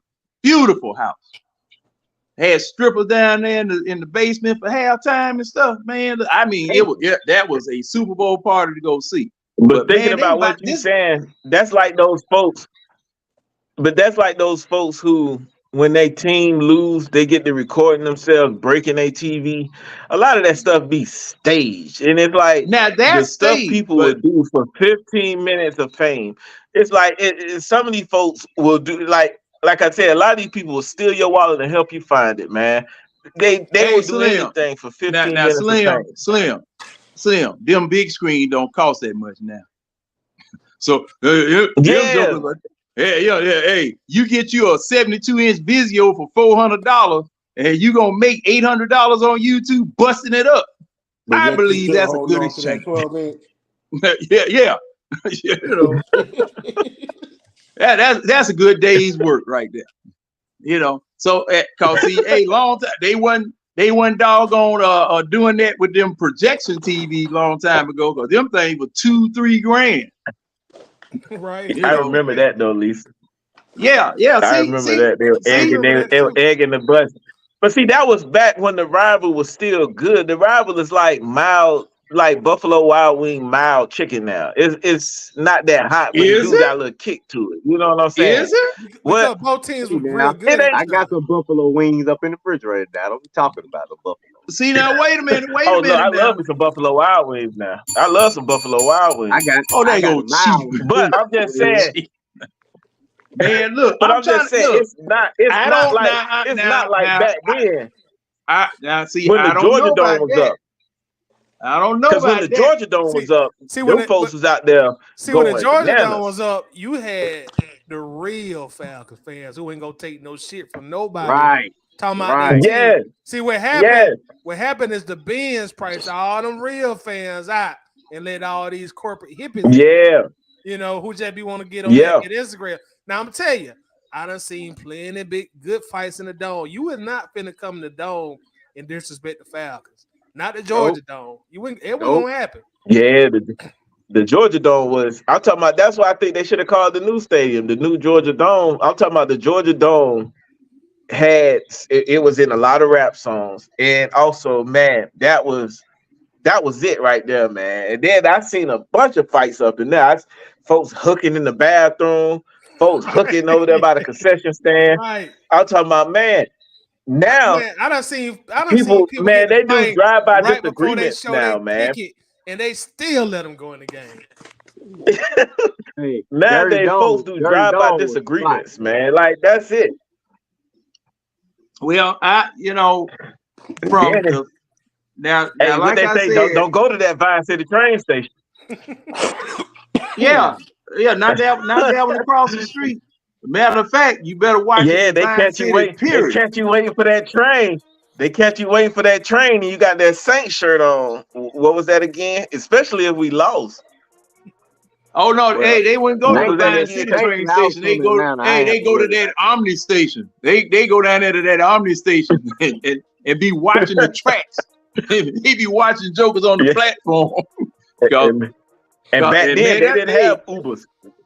man, I'm telling you now, in Fulton County Stadium, between fighting them foot-long grasshoppers and them jokers, And they down fighting there, to keep that building standing. Man, Fulton County Stadium was leaning. They was fighting to keep that building up. man, look, Man, man, that was a great. Oh my God. That was a great place, man. That place was a great doggone place, and you know, Yeah, and it was part. It y'all was part of all y'all of the. literally stomped it in. Y'all It was literally a stomped part it of. into the It was ground. part of the. Cause see who it was us, And the parade. Pittsburgh, and Kansas City, and somebody else had them little cookie cutter round stadiums. They all looked the same, you know. You got to And start man, I Free mean, River Stadium, I think. Oh my yeah, God. Pittsburgh, and Cincinnati. Us, Pittsburgh, and Cincinnati had the same type of stadium. They all looked the same, you know. But man, I'm telling you, man, those were some good doggone times, man. Those were some good times. And see, when the Georgia Dome was the best. Yeah. And you know why the Georgia Dome was the best time? Because Michael Vick made the Georgia Dome, man. Like, you can't give, if you talk about anything about the Georgia Dome, man, you got to mention Michael Vick, man. And that's the reason why a lot of them fights was happening, because of Vick. Well, in addition, them dogs, we was fighting because of the. And well, in addition, before Michael Vick came down and we moved in there, we had like we were talking about the Too Legit to Quit crew. Yeah, Dion. Jerry Glanville and the rest of them, when they came in there, man, shoot. See, I was tailgating back then. I think Sports Talk Radio had just hit town, and let me see, 790 The Zone, 680 The Fan, the Cab Stand down on Bell Street in Auburn, all of the barbers on Auburn Avenue and Vine City and West End or whatever. Each one of them had a tailgate. Man, I could hit 12 tailgates and get fed the whole damn day. Going up and down Northside Drive, everywhere. I mean, it was, man, look, I loved it. I loved it. I see the barkeep. I see the barkeep has cut the lights on, and I'm hearing that. What I be trying to do with y'all, Red, y'all just talk all over the music. yeah, I ain't through. That's that last call for alcohol. My Man, bartender about to close. It's your last chance. Come on now. Yeah, go ahead and make that deal now. It might not look the same at 2 as it did at 11. But see, this at 2, that's all we got left. If you ain't got you something yet, you better get you something. You better go ahead now. Hey, you gonna be talking to him in the parking lot.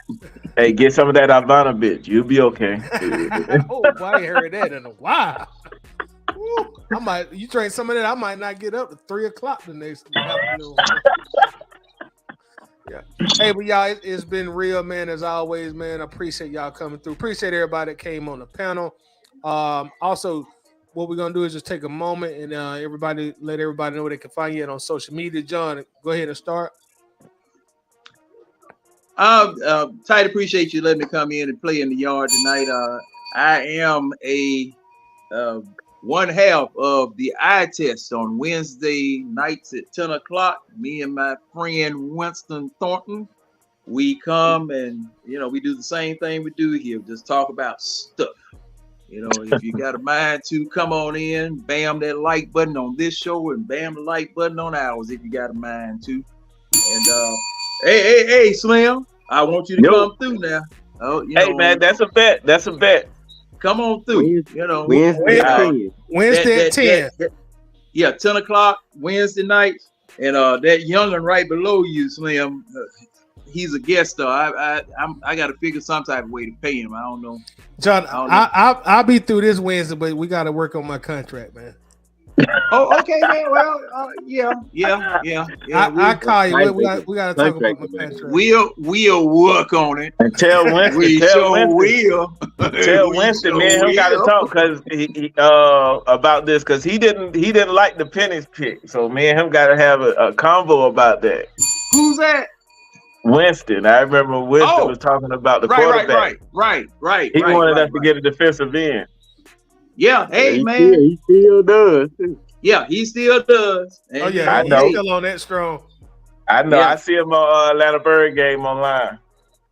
Yeah. So, hey, man, we all discuss everything, and we ain't gonna get mad if we don't agree all the time. But hey, man, we gonna have nice, healthy conversation. Slim, you want to plug your social media? Anything you got going on, bro? Man, I'm just a young cat, man, just trying to work it. I just got off work, but what I was gonna say,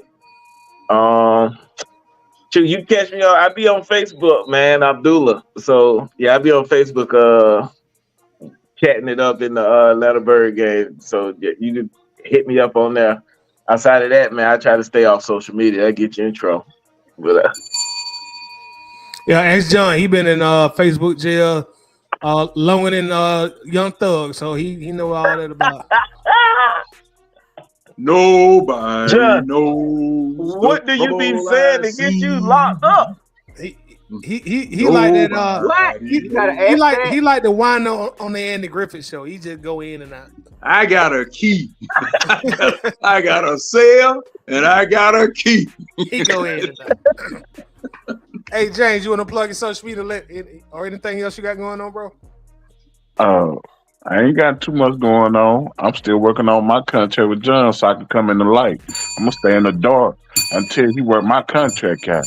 Ooh, John, you like Suge Knight. Everybody want more money for you, John. God, no, man. James, I'm working on John my got contract loan with money. John too. John got loan money. See now, the thing is, now we could have discussed this off air. He ain't had to do that. He had to do that.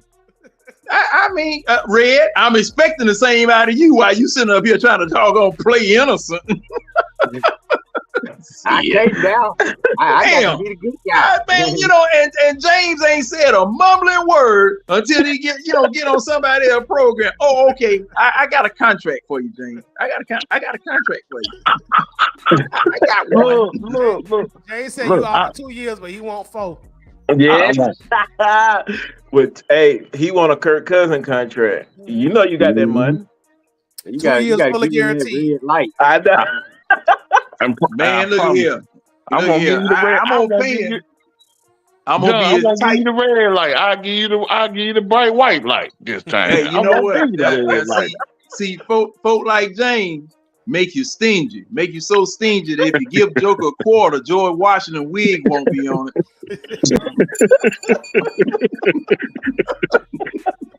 it. And with that said, I'm tired with Atlanta Bird Gang. He on the YouTube channel and also on Instagram. Red, you still with us? Yeah, I'm still here, big dog. All right, bro. Go ahead and plug everything you got going on and take us home. All right. Well, I'm 1/3 of the Red Reverend Coach. You'll see me tomorrow morning if I can get up in time, 11 a.m. And we talk not only local sports talk, but the top national stories going on in the sports world. So whatever been going on this week, you're going to hear us talk about it in the morning. And that's Red and Rev Sports Show, YouTube, Facebook Live. Also come to my page to check it out. Thank you, Tidy, for having me in the Waffle House once again. John, thank you for having me in the eye test like you doing Wednesday night. Slim, great talking to you. James, always a pleasure. Already. Hey, y'all boy, be easy, man. Be good. Yeah, appreciate everybody, man. Thank you, everybody.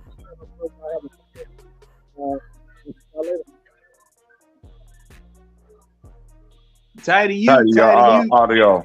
Your audio sounded a little muffled because you were gone for a second. Yeah, I don't know what happened. It just kicked me out. Can y'all hear me now? Yeah, we can hear you now. Okay. I don't know what happened, y'all. I must have paid my internet bill. They about to go ahead and cut me off. Hey, how they do it? Pay half put a of it.